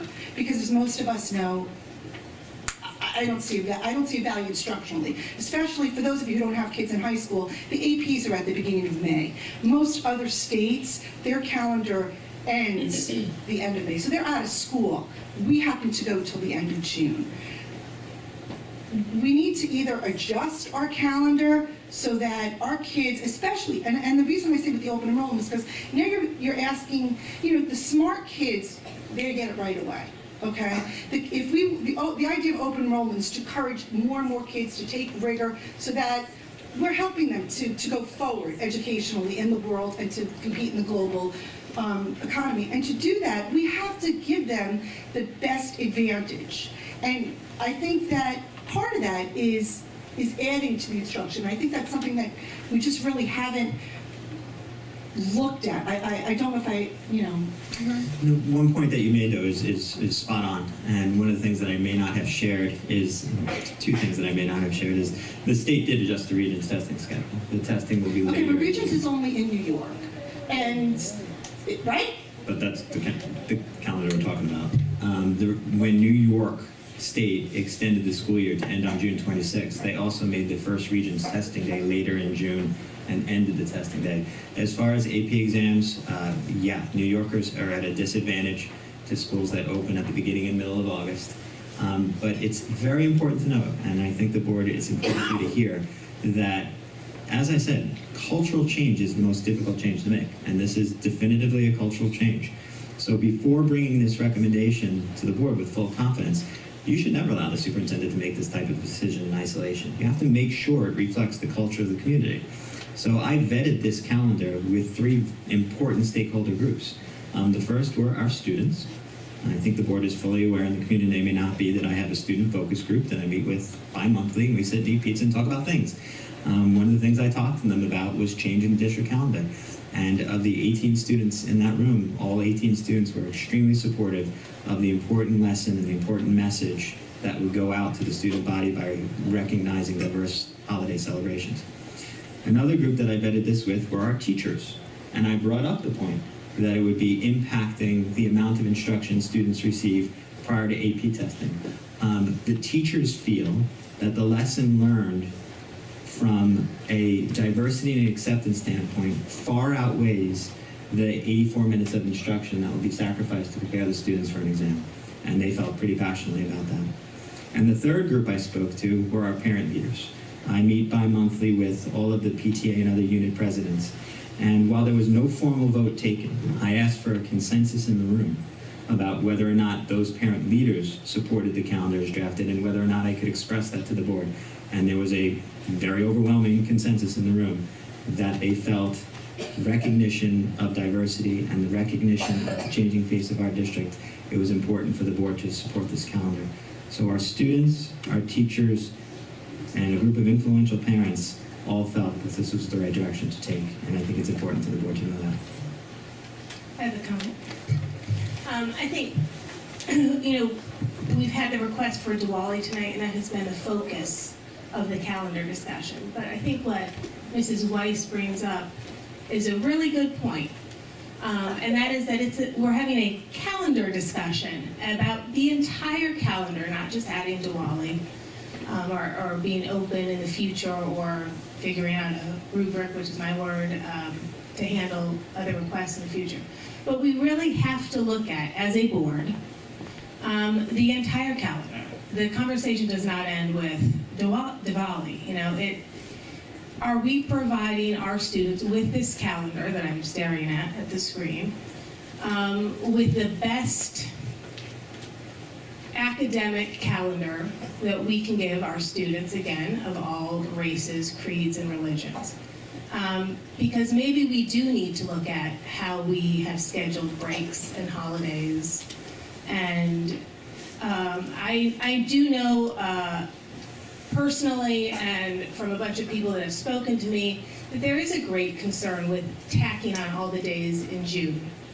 That is viewed as, it's a tactless word, but worthless. We are in hot buildings. One of the issues when we were passing the bond, thank you everybody out there, was getting an air-conditioned large group space in every building because it is so oppressively hot in our buildings. Now we're adding an extra week. I just want to remind everyone in the room that this calendar conversation is not just about adding Diwali. We really have to look at the entire calendar and see if adding all the days in June is the smart way to go. Mrs. Marcus, I don't mean to interrupt, but we have no control over those days. That is not a local decision. That is a New York State education edict. That's the last day of school will be June 26th. Deer Park's calendar for 18-19 ends on the 21st. So maybe they're in non-compliance. You looked at an old draft. The last day of school by mandate is the 26th, and Regents testing will take place through June 24th.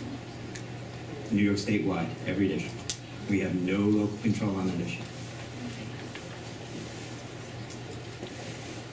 Well, my point still stands, I think, even with that we need to look at the whole calendar. This is part of the discussion. Yeah, and I like to learn from what happens around us.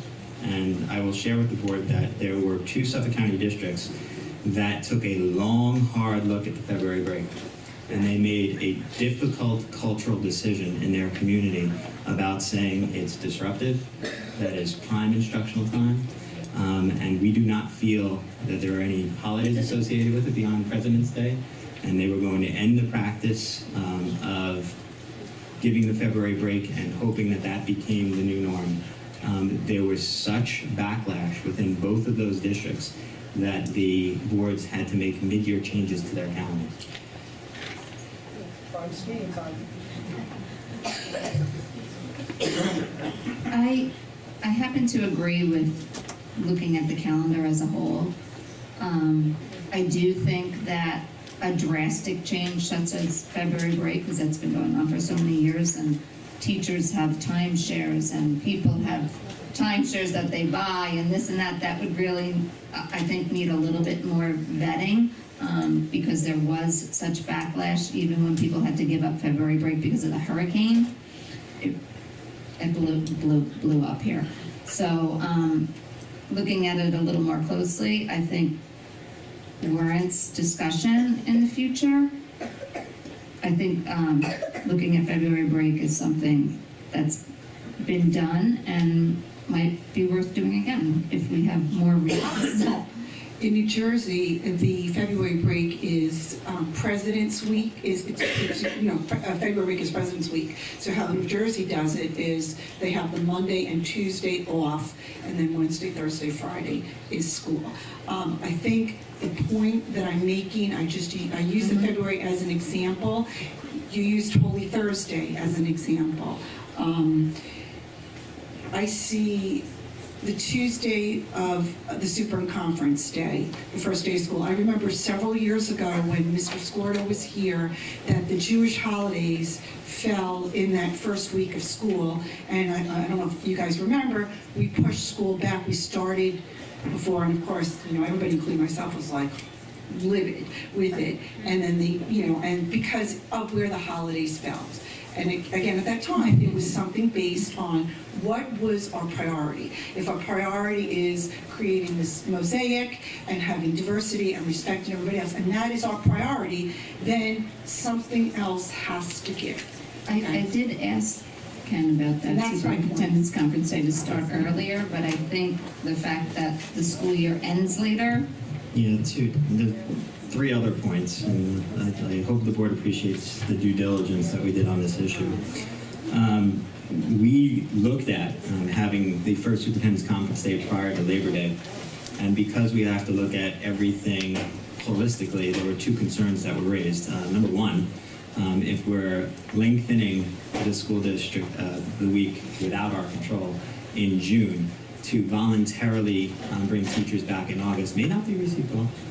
And the teachers need to agree to that by contract. And the other piece was Mrs. Laughlin, in her role as our business official, must account for everything involving finances. And she plotted out the way payroll would be distributed from if we started school before Labor Day. And it put the district in a position where we would have to have a full payroll 3 or 4 days prior to receiving a tax payment. So the district would end up borrowing money and paying interest on money for a singular payroll, which is costly. So there would, not that we couldn't do it, but there would be a cost associated with bringing the teachers back before Labor Day as well. The other piece I looked at was our historical attendance data. And the good news is, even in weeks that are short, like the week prior to the April break when we are off for Thursday and Friday, and even in short weeks like Thanksgiving, I look back over 10 years, our typical attendance data for the year that gets reported to New York State typically hovers between 96 and 97%. Overall, for student attendance for every grade, every class for the entire year, our attendance rate is between 96 and 97%. The lowest our attendance rate has ever fallen for a singular day, forgetting about snowstorms and things like that, I looked at all the holidays and all the days leading up to holidays and all those good things, is 92%. So that depresses our attendance by 4%. So even in weeks that are short, and even in situations like November of next year, if we bring students in on Monday and they have Tuesday, Wednesday off, history shows us that our enrollment may be depressed by less than 5%. While we like to have all of our students here, I don't think the attendance falling to 92% constitutes any type of dramatic disruption to our program.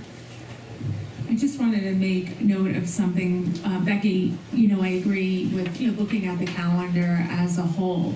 But again, our hands are kind of tied when it comes to the BOCES calendar, because our children are splitting the day between BOCES and here, and we kind of have to run parallel with BOCES. So when I was looking at this last year, one of the days that BOCES doesn't have was Holy Thursday.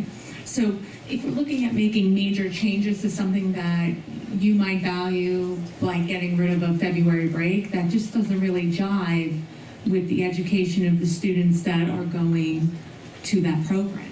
So where there is flexibility, there's not a whole lot of flexibility as a whole throughout the year. Does Western Suffolk BOCES have their 2018-19 calendar out yet? They do. Do they have, I know some school districts do not have election day.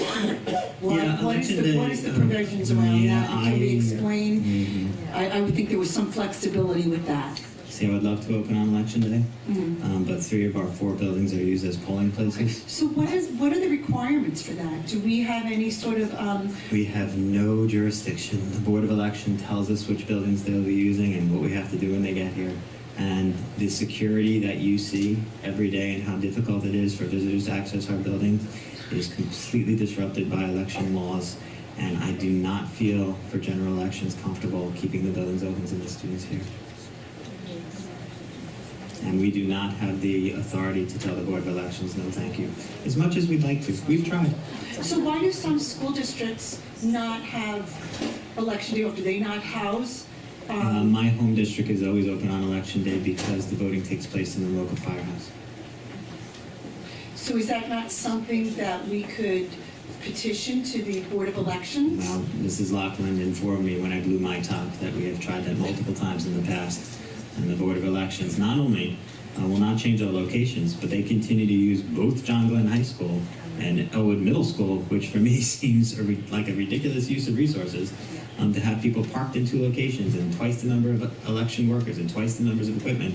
And despite our pleas, there have been no changes. And we will continue to petition, and it does not fall under our jurisdiction. Mr. Damian? Oh, sorry. No, that's okay. So I'll be fairly quick. I look out into the room tonight. I see diversity right here, right now. I see the Muslim community, I see the Hindu community, I see Latinos, I see African Americans, I see a board who I can speak for, I know I can. We encourage diversity in this community. We are a melting pot, and we stand true to who we are as a community. We are Elwood. We're not a city. We are a school district. In this school district, in this community, when something goes wrong, we're each other's brothers and sisters. Each of you have leaned on each other at one time or another, regardless of color, race, ethnicity. We will continue to work that way. I say on record, may not be here next year.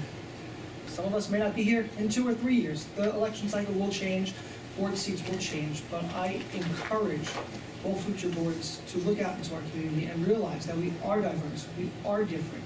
We do make up multiple religions, and I think if we are going to be afforded the opportunity to have the local control from the state, then we will listen to who our residents are. We aren't predominantly one religion or another. We are multiple religions, and if we can have that flexibility to have an allotment in the calendar, I think us as a board, and I think boards going forward should recognize that and respect it.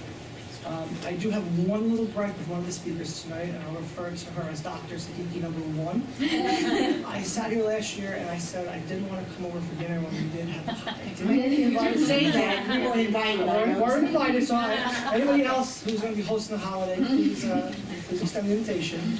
You had him at Thanksgiving ×10 or whatever. All right, so I'll hold up to it. Okay. they decide, we'd like to invite the whole board to our house. Okay. Everybody ready. And Your then- husband is less Yeah, and than. you don't want I have to tell you, he came in unenthused, he looks more unenthused.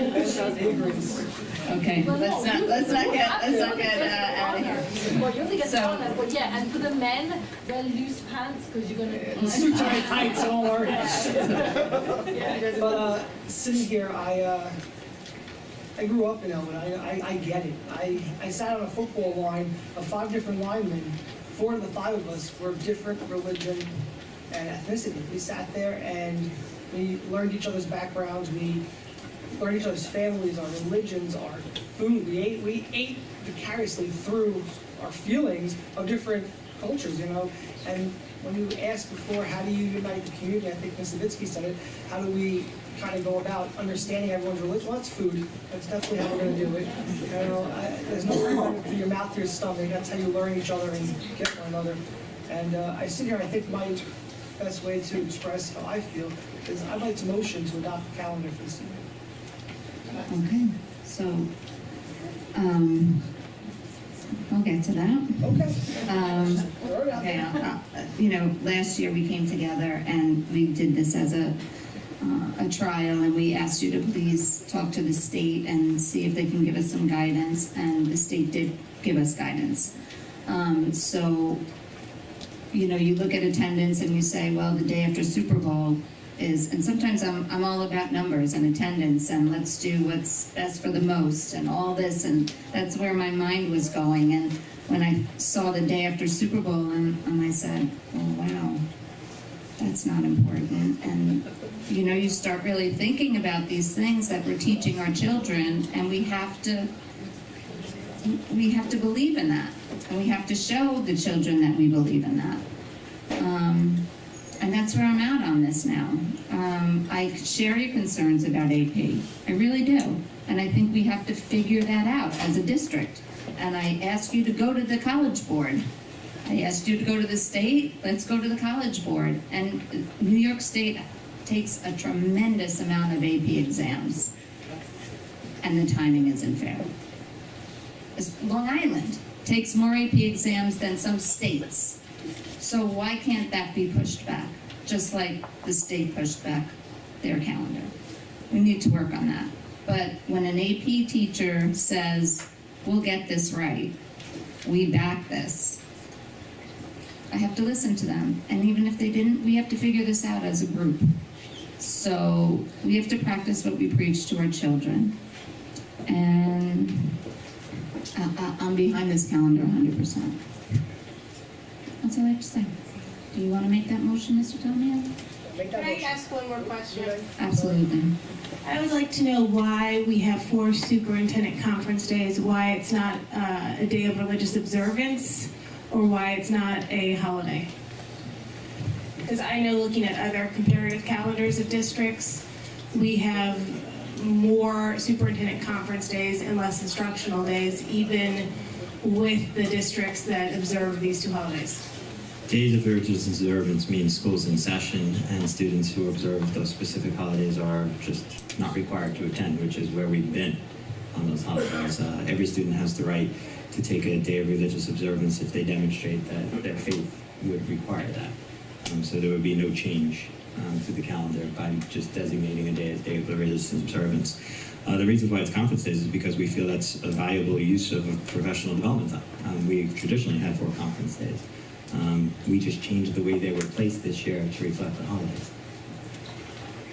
Why do we have 4 instead of making them a holiday and having, I don't know, I guess I'm talking about the calendar really in a bigger way, because this has opened up other concerns once you dig into the calendar. The collective bargaining agreement calls for 180 instructional days. 184, right? 184 work days, 180 instructional days. Right, but why are 4 of those work days superintendent conference days versus 180 kids in classes? Yeah, 180 instructional days, 184 teacher days. Okay, 2 separate things in the bargaining agreement. Okay.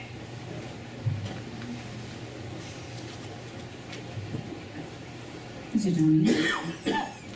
I motion to adopt the calendar as it is stated in the board books this evening. I make a motion. Second? All in favor of the calendar as it's presented? All opposed? Not due to the religious holidays. Yeah, not because of law. Understood. 3-2.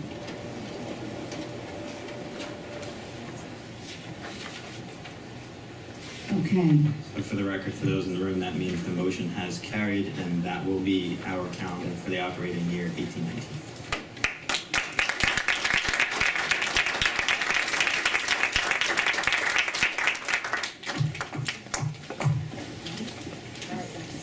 Okay. Ready for budget?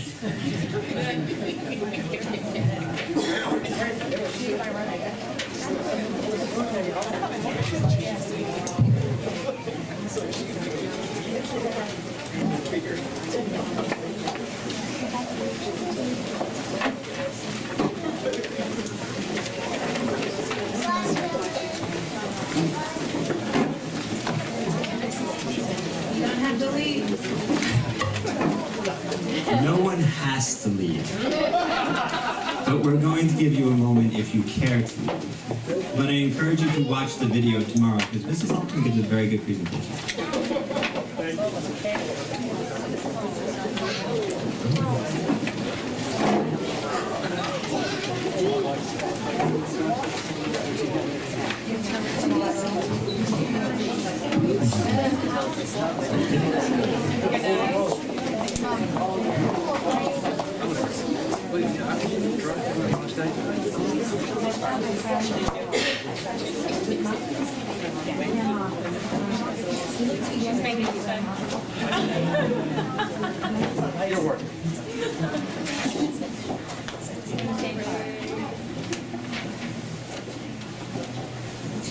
Okay, terrific. Tonight is scheduled to be budget workshop number 1, and it'll be part of a good portion of board meetings that are spent focusing on our budget moving forward. The board has had some previous information shared from me, but I think it's important for the community to know. There are lots of different factors that contribute to our conversation about the budget and a lot of decisions that will need to be made. Last year, I said repeatedly that I really hoped and wanted a year for the Elwood School District where we were talking about ways to enhance our program and continue the excellence that we have grown accustomed to, and a year free from talking about cuts and reductions. I probably should have been more specific when making that wish and said I hope that this is the first of many years of that type of conversation. Unfortunately, the financial outlook for the coming school year is not as bright and shiny as it was last year. While we are far from a doomsday scenario and far from catastrophic losses, we do have a challenge to face in that our rollover budget, keeping all programs and staffing as they are, and trying to meet some board targeted goals in long-term planning by reducing reliance on fund balance, establishing capital projects reserve, things of that nature, will be difficult to achieve without making some difficult decisions. So tonight is Mrs. Auckland's opportunity to set the stage for the budget process and the different ways we will explore the budget. But please know that while the reports to the board will be once a month, the work is now daily. Our constant review of staffing, our constant review of our programs, our review of all aspects of spending is currently under very careful review, and all members of the leadership team and support staff are involved in that evaluation. And I am pleased to report that we have already made great strides of filling in the gap that we identified between our costs and our revenues. But it's not easy, and we have some discussions that will need to be held. Right now, the level of state aid that we'll be receiving is a decrease of 2.5%. And when Mrs. Laughlin gets to that component, she'll explain how that happened. It has to do with building aid versus foundation aid. And our tax levy is an interesting discussion this year because, as you know, CPI came out at a favorable rate this year, bringing the cap to 2% plus exemptions. When you look at Elwood's cap plus exemptions, it rises well above 2%. So this is almost a step back in time where the board's going to be faced with a question of what percentage of increase they feel the community can accept and what portion of our programs we can preserve using that number. So tonight's not the night for that dialogue, but tonight is the night to set the stage for the different components of the budget that will be evaluated and the different conversations we'll be asking the board to have moving forward. So Mrs. Laughlin, in 90 seconds or less, please take us through that process. Don't challenge me because I can do it. Thank you for staying. We will go quickly. It is getting late, and we had lengthy discussions, but discussions that had to be had. So this too is a discussion that has to be had. It is the beginning of the process. So this is just really an overview, which we have presented in years past, mostly to the CFBAC, which we have now combined with these workshops for budget. So we encourage more attendance at the budget workshops so that we can have community input as we go through the process. So the overview, budget timeline for 2018-19, a general overview of budget, the 17-18 year we're working in, status of expenses and revenues, and how we're planning for 2018-19, and we're always looking ahead as well. And again, that's with reserves and capital projects in the future. So our calendar tonight being our first workshop. February 15th is the next board meeting and budget workshop where we'll discuss the administration and capital budget. Those are two pieces of the budget that are the lesser halves of it. The tax levy, we will also talk in more depth at that time as we will have final definitive numbers to report to the controller at that meeting. March 8th, we'll go over the instructional budget and the revenue side, instructional budget being almost 75% of our budget. So we are continuing to work with our leadership in all of our buildings to make sure we can get those numbers as accurate as possible by that point in time. April 12th, we'll do a final budget overview, a proposal to the board for potential adoption at that point in time. May 3rd is the budget hearing, and May 17th is the annual budget vote. All meetings will take place here in this library at 7:30. So expenditures. Our budgets are driven by expenditures. We have some that we can control and some that we can't. It's a 3-component budget, and that's through New York State. They give us that guideline. There's administrative, capital, and program. The budget cost drivers are salaries and benefits, BOCES, special education, and transportation. These are all contractual items that usually we don't have too much control over. So the administrative component are all expenditures that are not directly related to the students and their programs. So it's the expenditures of those of us that don't physically work in the classroom. We're doing the administrative work behind the scenes. It's clerical staff that's involved in that as well. It's the benefits that are tied to all those individuals. It's cost for running the annual elections. It's school board operations. It's general administration district-wide. The business office expenses for our audits, our legal services, curriculum development, the Office of Superintendent, and District Clerk are all included in the administrative component. The capital component is our debt service, the money that we've been borrowing and what we have to pay back. That gets included in the capital component. All facilities costs, maintenance costs, those are our utilities, everything it costs to operate the building itself. Salaries and benefits as it relates to all of our custodial maintenance crew. And it's what is called a transfer to capital line should we decide to implement one. The program component is just that. It's the actual programs we're teaching our children. It is all the teachers' salaries and benefits, clerical staff that may be involved in that, paraprofessionals, teaching assistants, all costs associated with the instructional program, textbooks, software, material supplies that are in the classrooms that the children are using, and then tuition costs and contract costs for student services. We do send some children out for services. Some children do come here for services. BOCES costs for education that they're going to. All of those are part of the program component, which is where I said 75% of our budget is related to this, as that is our purpose, is to educate the children. Transportation costs is another large piece of this because it touches the children directly. So as I said before, there are some main cost drivers that push our budget forward, and we start working on those as early as November. Salary costs, they're negotiated with each unit, so we do know what years out our salary and benefit costs are going to be based on what we have bargained with each unit. Health insurance, it is negotiated with the units and the contributions that they pay. However, the rates we don't have control over. NYSHIP is who we belong to for health insurance. It's a New York State program. Most municipalities belong to them. However, their rates are rising significantly. This year, it's a 9% increase in premium. And future years, we don't know what they're going to be. They change in January, so we have to estimate 6 months in the budget that we have no idea. So we have to leave ourselves some wiggle room based on the historical data that we receive from the company. Retirement costs, it's a mandated contribution on the district's behalf, on the district for the employee. It's the teacher retirement system and the employee retirement system. It's for both instructional and non-instructional. All full-time employees must belong to these systems, and the district pays a percent of that individual's salary to those systems. So their rates too, we don't have control over. We receive them in November, and we have to implement it immediately. The employee retirement system, while it is remaining somewhat status quo, the teacher's retirement system did go up about 2%. So if you could just imagine 2% on all teacher salaries and administration salaries is a large amount of money that the district has to just automatically incur, well over the 2% levy limit. Additional costs are BOCES services, special education services, and utilities. Again, a lot of these things we don't have control over. We don't set the rates for utilities. We do the best we can to make sure we conserve energy and lower those bills as much as we can. But we could have a bad winter where we're running the heat constantly just to make sure that we don't have pipe freezing and everything else going on that could go wrong with those situations. Special education services, we educate every child and we educate the whole child. So we need to make sure we're providing those services to the best that we can.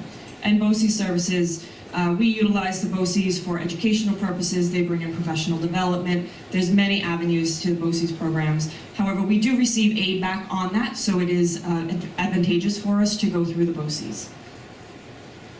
So again, the budget development, as Dr. Bossert said, is an ongoing process. We begin in October in district office, in my office, and we start working on the salaries and benefits because we kind of have an idea of where we're going with that. We start conversation with our building principals in November, December, and we're now in the month of January where we're meeting on a weekly basis, somewhat daily, Dr. Bossert and I on a daily basis, but we're meeting with the entire administration on a weekly basis to make sure we're all aware of any changes that may be going on, retirements that we're receiving, or any other information that's coming down from state or contracts that we have. It's a roadmap to operate in the following year. It's not a guaranteed spending plan. As anybody that knows, just operating your own house finances. You have an idea of your income for next year. You have an idea of the expenditures you want to have out there. Things change. Many things change. You'll either have savings or you'll have that additional expenditure. So it's important to understand that. We continue to monitor the current budget while we're projecting the new budget. So on a monthly basis, we're doing projections to where we're going to land this year so that we can project next year and beyond. So in summary for this current school year, well, really June 2017, as Dr. Bossert said, we ended it very fiscally healthy, which landed us no designation in the fiscal stress scores. We have an increase in fund balance overall of 1.3 million. Our unassigned fund balance, which is the 4% that a lot of people talk about, that's the undesignated funds, is fully funded at 2.4 million now at this point in time. And that's what helped us with our fiscal stress designation, or lack of. So for 2018, the current year we're in, we are projecting continued stability. We received the $1 million that we had been trying to get in back aid for the building aid from projects done back in 2009. So that money came in December, I believe it was. We received just over $1 million. That was money that was not budgeted for this year on the revenue side because we had no guarantee as to what point in time we would get it. So therefore, that's additional revenue that we're getting this year, which will help us maintain that fiscal stability.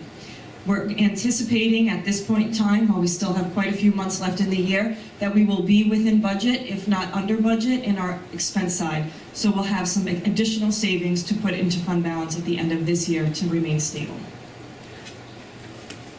The budget is an expense-based budget, and in years past, before the tax levy law was put in place, all districts developed their budget all by expenditures, and come April is when we develop the revenue side, is to make it whole.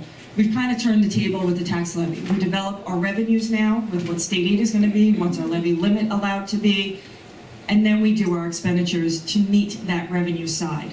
So we're working as best we can with the limited resources that we have. So we're looking at all programs, we're looking at all services, we're looking at every component of the budget throughout these next few months to make sure we develop a sound budget for the education of our children. So our revenues mostly are driven from property taxes, state aid, and then we do have some few minor miscellaneous funding sources, interest, student fees, facility use fees. However, the property taxes and state aid are our main cost drivers or revenue streams that we're receiving. The expenditure side, we have general support, instructional, transportation. There's some undistributed expenses, which is the bond debt that we have, as well as insurance policies and stuff that we have, and those are ever rising. So as our revenues are decreasing, our expenditures are continuing to rise, and they're not balancing out anymore. So we're, as I stated before, continually reviewing current year actuals versus past actuals in order to project future. We're monitoring our budget lines on a daily basis as we go through that. We're trying to make sure we're not over budgeting significantly in some of our utilities. We monitor 3-4 years worth of expenditures on the utilities so that we can make sure we project future years out as accurate as possible. Revenues, tax levy, we're capped by the tax law. As Dr. Bossert said, 2% is CPI, which is great. It hasn't been there in quite a few years. It is only a portion of the formula to calculate what each district's levy is going to be. As we will start finalizing those calculations, you'll start seeing those reports come out, and many people will be above 2% CPI, and that's just by basic formula that that district is putting into play with their numbers. State aid, estimated to be flat for 18-19. We do have the first runs from the governor. They're public information. It is negative for Elwood at this point in time. Foundation aid went up $20,000. Our building aid went down $987,000. And that is simply because we've hit the 15-year mark for most of our building aid at this point. So that fell off of the payment schedule. We didn't get a cut in aid. We didn't lose any money. We have been fully funded for those particular projects. Fund balance is another revenue source that we look at and will continue to monitor as we go through the process to see where we're at and if we continue to support the budget with the reserves we currently have on the books. So that brings us to reserve planning. We're always looking at a 4-year plan. Comptroller actually is requiring it of school districts and boards to review a 4-year plan annually. We're working on that at this point to bring the board an updated 4-year plan based on current year and future years of where we're projecting 18-19 to be. With that, we're adjusting everything based on the factors we know, based on CPI, based on the economy growth that we're starting to see.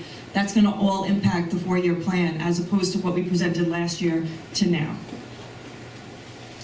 So our current reserves, we have what's called an EBLR, the Employee Benefit Accrued Liability Reserve. This is a reserve that's put in place only for payout of retirements. So when any individual retires from the district, there is a package that they receive as per collective bargaining agreements, but that reserve can be used to pay for that expense. We never know who's going to retire until they tell us. And typically we don't know that until March 1st.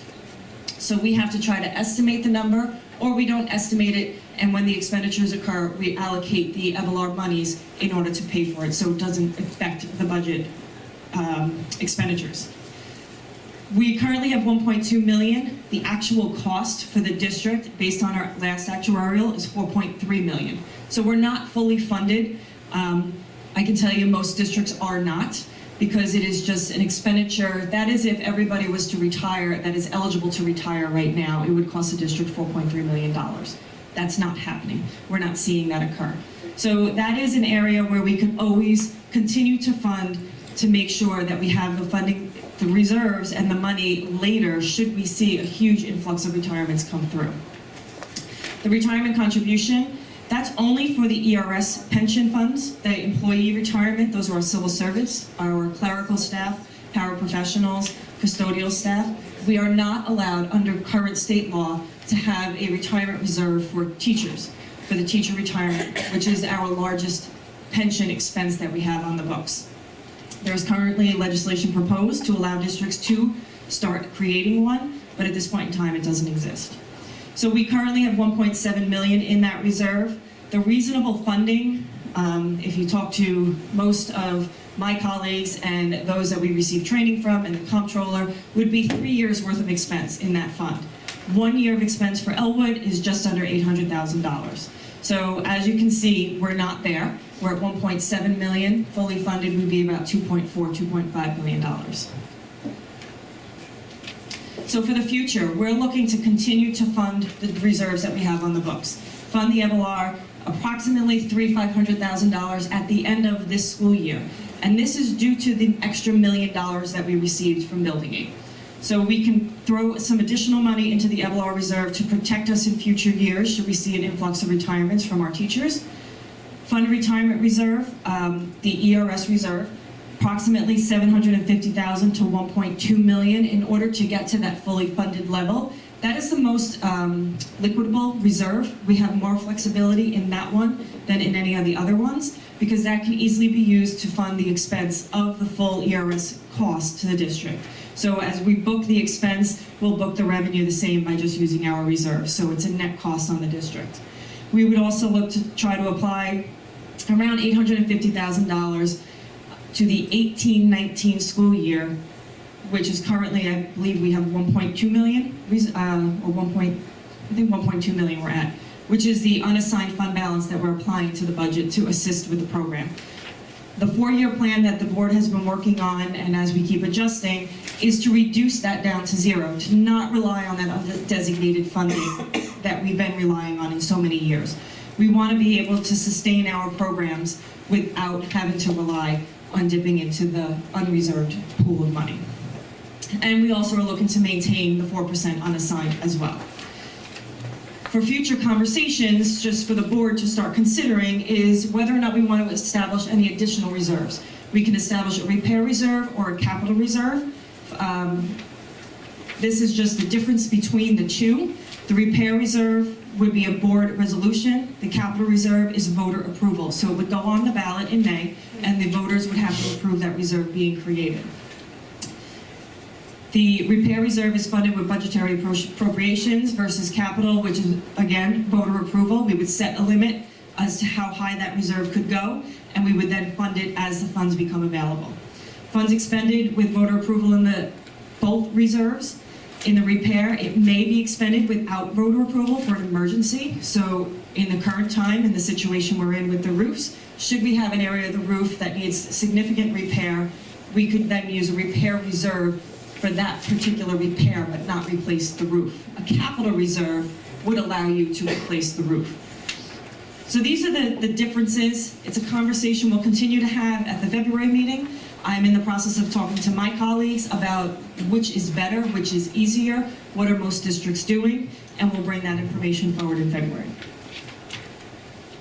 So fund balance estimates, we're continuing on a monthly basis at this point. The appropriate balance to 2018-19 school year is not finalized. It's not determined at this point as we're continuing to work through the budget and the expenditures. It will really depend on those final state aid runs. The further review of capital repair reserve we'll discuss in February with the capital component. And that is on the 15th of February at 7:30 right here, where we'll discuss the administrative component and the capital component, and we'll also bring the tax levy forward. Questions? I have a question. So currently, right now, you talked about the capital or the repair reserve fund, which we currently don't have. Can you explain to our viewers, because we've had this happen recently, we had a roof that was in dire need of repair. What is the current procedure for repairing that roof? Currently, we use general fund expenditures, the capital part of the budget. Maintenance and facilities, their budget expenditures are going to be dipped into in order to do those repairs. However, it depends on what is causing the damage. So we currently, about a month and a half, 2 months ago, had significant damage with the high winds on this roof here in this building, just slightly over that way, to the point where the whole roof was flapping. We have video of it. It was all because of wind damage. We had to bring in emergency repair for that. However, we are fortunate enough that we put a claim in through our insurance company, which is what we carry it, and that's why we carry it, and they are looking to cover most, if not all, of that expenditure. So we're in the process of doing the repair. There were temporary fixes put in place so that school can continue without interruption. And we're working with the insurance company, the adjusters, and our representatives to see how much they're going to pay us in order to fix that section of the roof in the meantime until we replace the entire roof. So in a situation, we were lucky with this that it was an insurance claim that we could file. But had it not been, And had the cost been, more than what we, how do we handle that? Because I just really want to explain the At that real point in importance time, of having this fund. If it's an expenditure that so far exceeds what our budget is, say it's $500,000 for repairs to happen because of whatever emergency took place, the board has the right to declare an emergency. That emergency has to be declared usually within 24 hours of it happening. Trust me, legal would be heavily involved in the process. And it's similar to what happened with Hurricane Sandy, is that every district had such major damage, insurance was going to cover, but you had to repair immediately, you weren't getting that funding back. FEMA stepped in, everybody stepped in to help fulfill the district's funding source, but that came way later. So all the lawyers, boards were holding meetings in their kitchens because they didn't have a school to go to, and lawyers were meeting them there to guide them through that process. They're declaring an emergency within 24 hours of it happening, which is allowing the districts to go to your unreserved fund balance, that 4%, the rainy day fund. That is the money that you would use in order to put those repairs forward. When the insurance claims come back, we didn't budget those revenues in, it refills the unreserved fund back up to the 4%. Thank you. Yep. Just know, I'm sure Mrs. Weiss can attest to this, being on the facilities committee, facilities budget is bleak. There's not much going on in there, so if we were to have an issue, most likely would come from the general fund and not from the facilities budget, which I think going through the bond referendum, we've heard from the community numerous times, why isn't there a capital reserve fund for it? Why isn't there a repair fund? So I think it's something that the community would be glad to hear that we're looking into. And only other question I had was, went so slow, I forgot. Hold on. Something to do with. You wrote it down, I believe, James. I think probably it makes sense if I did. Does anybody have anything else to add until I find it? All right, good, thank you. It kind of goes, it's on this. If there's voter approval for a capital reserve, or if the BOE does the resolution for the repair reserve, that's not a separate budget item, right? So if we say we're gonna propose, I maybe I shouldn't even give a number, we propose X percentage, I'm not privately funding, I don't need to vote on a It's not part of the different budget number. line, it's not expenditure that goes in the budget, it's should funds be remaining at the end of the year, how we fund the other reserves, because our expenditures came in low, or we had additional revenues, such as the building aid last year, the Elwood property owners next door seasons, we got $500,000. Those are unbudgeted revenues that we saw, which helped us fund reserves. So the capital fund and repair reserve would work in the same manner. Funds are left, we'll be able to fund it up to a certain point, and that's with the capital reserve and the repair reserve. There would be a limit that could be funded. Let's say you're looking to build a $5 million capital reserve for the purpose of. We then could fund it possibly up to $500,000 a year, and you build up to that $5 million. So again, council would be heavily involved. They would draft that resolution and the proposition, because there are a lot of legal requirements as to how you can fund it, how much you can fund it, what you can use it for, and the wording that has to be put out there to the public so they fully understand what we're doing and how we're doing it. But it is not a budgeted expenditure within the budget to just finance that. It would be with any additional funding at the end of the school year. Thank you. If I may confuse the board and community a bit further, there's one other reserve to discuss moving forward. Right now, there's a lot of discussion at these legislative initiatives that we're attending about the establishment of a teacher's retirement system reserve. As you heard earlier, one of the biggest drivers of the increase to our budget is the lack of funding in the teacher's retirement system. One of the things that has been discussed at the legislative level is creating the opportunity for districts to create a reserve for a teacher's retirement system. And that would be greatly advantageous to us because that is one of the most unpredictable portions of our expenses. So, correct, because it's tied to investments. And if someone could explain to me how the market can be at an all-time high, but we could also have an all-time high increase to our contribution to teacher retirement system, I would invite them to be a member of our faculty. I have the explanation in my office, because it was explained to us but by I didn't understand the it auditors. because it was a 4-year delay. But it's been explained to me many times, and if I tried to reiterate to you, I would not get it right.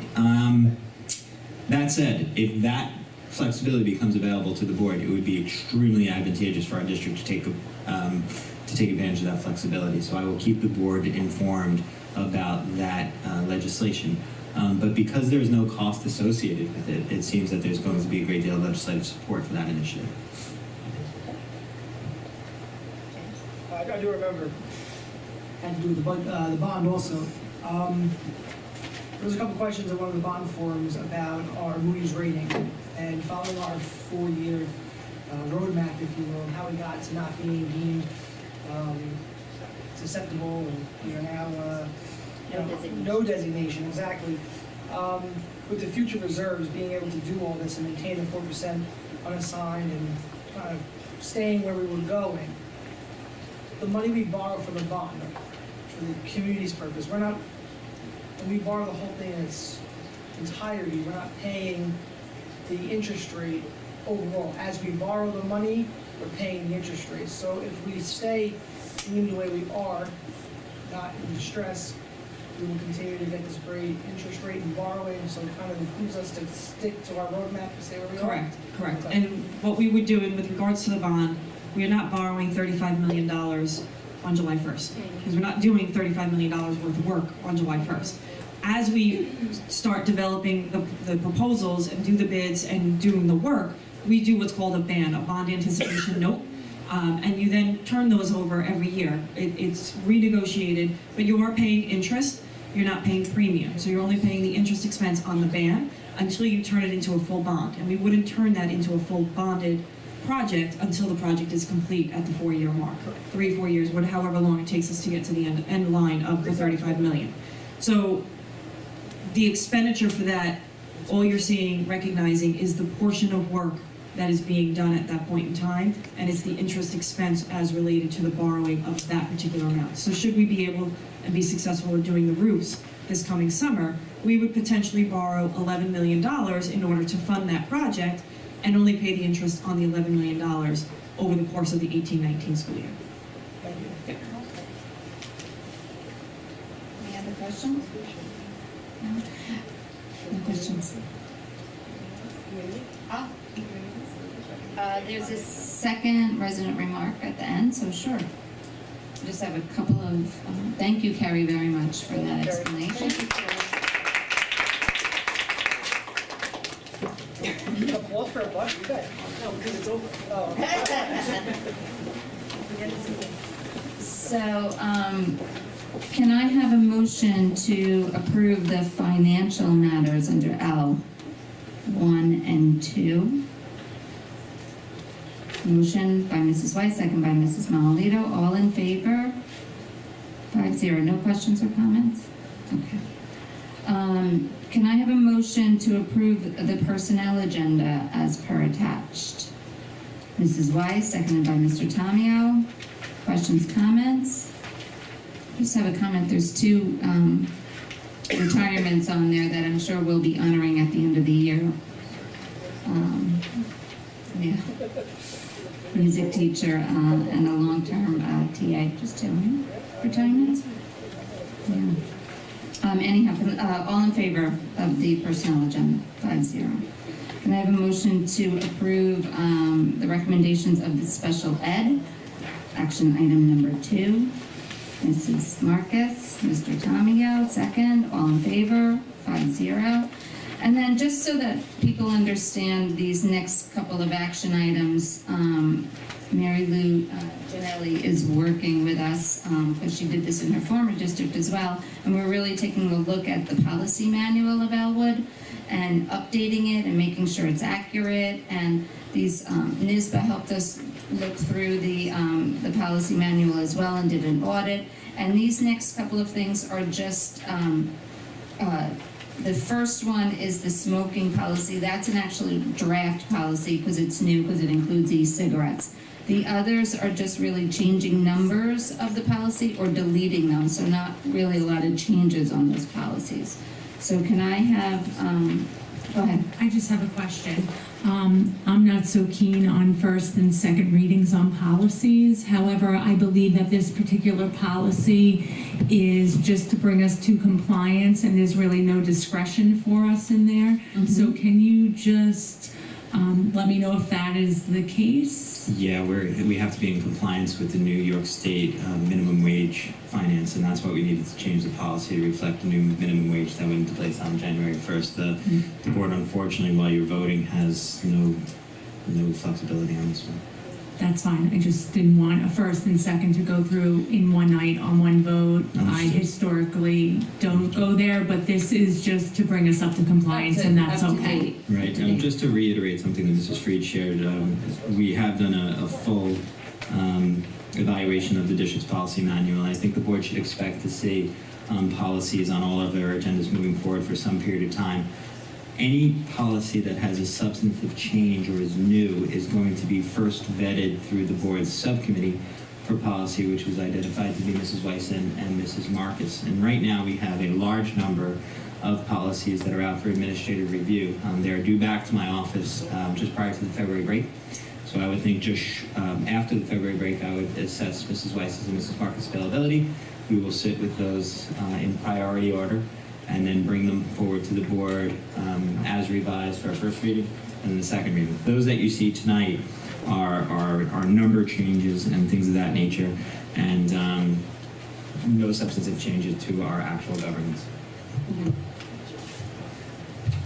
So can I have a motion to approve action items 3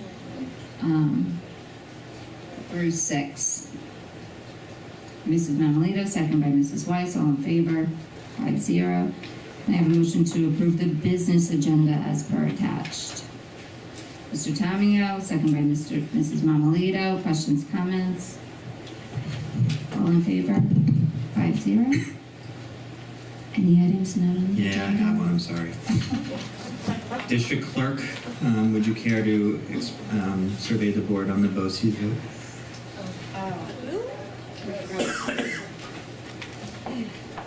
The Elwood School District, along with all the other component districts of Western Suffolk BOCES, are required to have a board meeting on Tuesday, April 24th.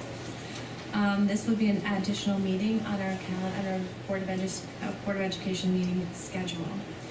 I did send a doodle poll to all of you. I'm not sure if that is the best vehicle in order for us to discuss setting up a meeting. I know I gave you some limited choices, and maybe perhaps I did not give you enough choices, but I would like some feedback from all of you if that is the best way to pull the board, or shall we use something else? Because we do have to schedule a meeting that day. I do think the doodle poll is effective. When you send the email before, tell them that now you're sending us a doodle poll, otherwise it just gets lost in the abyss.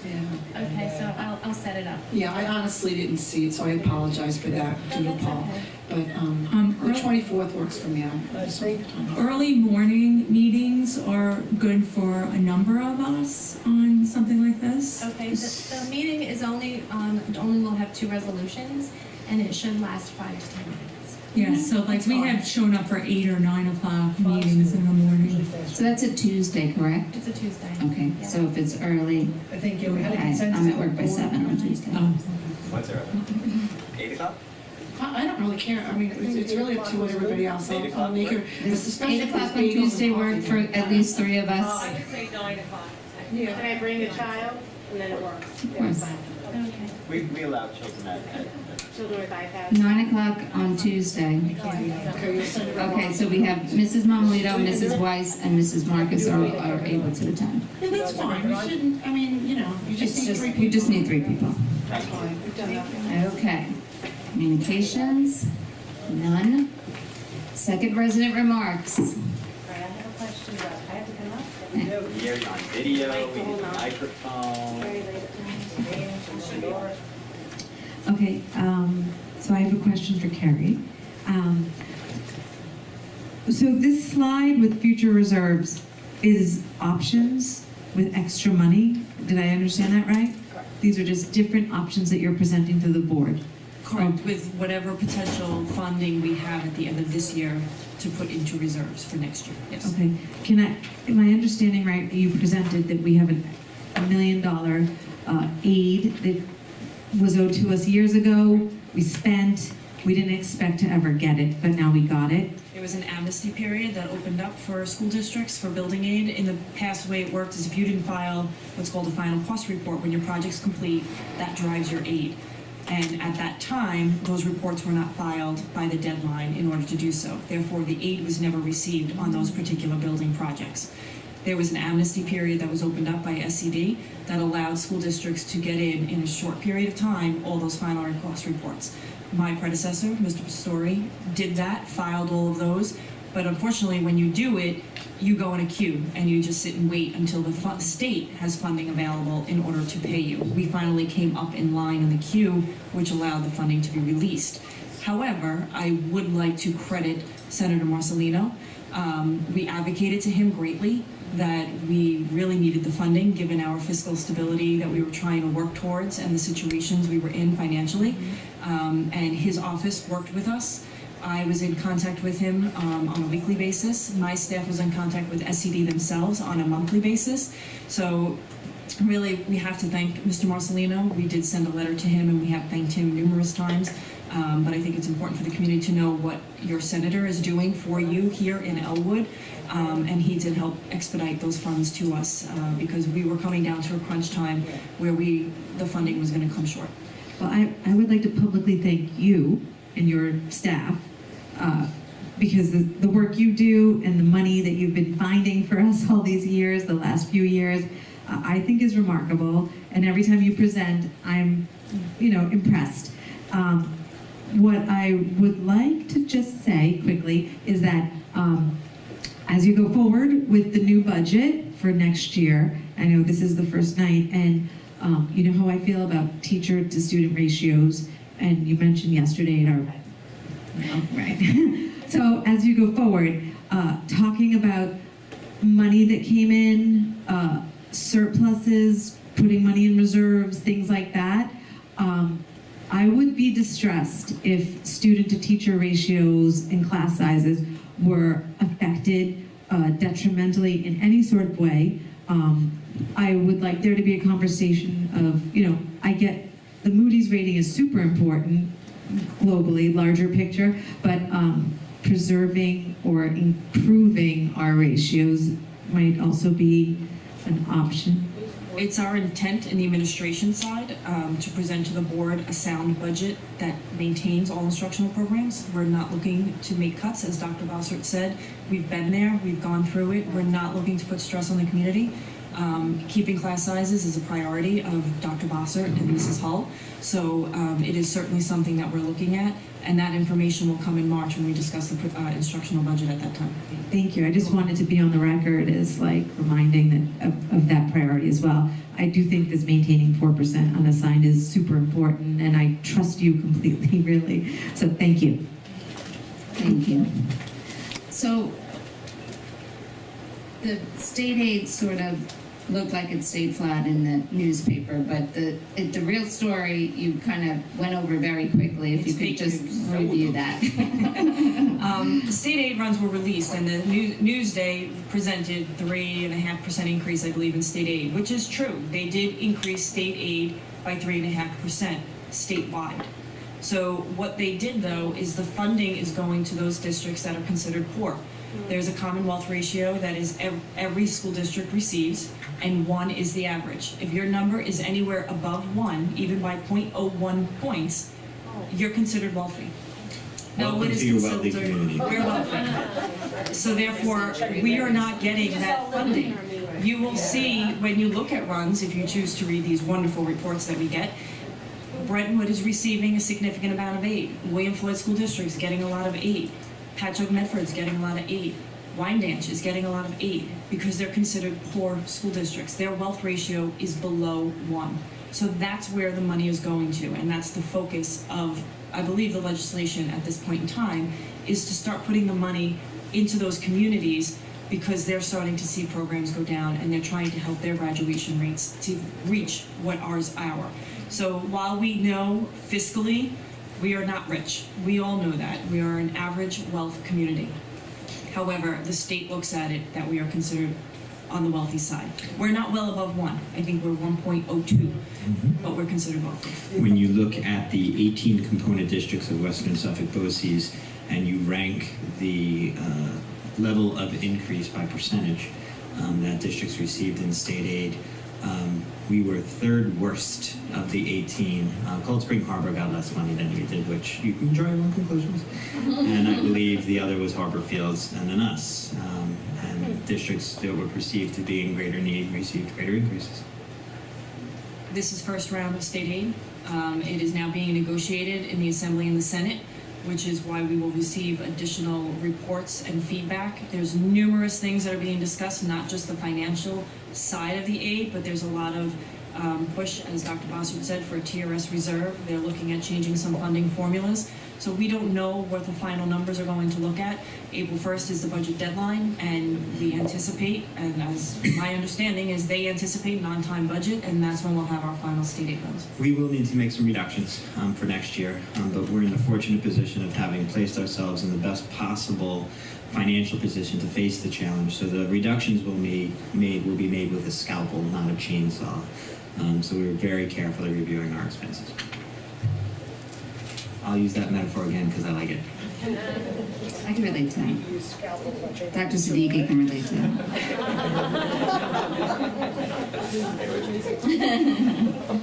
Any other resident remarks? No? Can I have a motion to adjourn? Mrs. Mahalita, second by Mrs. Marcus, all in favor? 5-0. Thank you, everyone, for coming out tonight and your patience. Come back every month. Bye.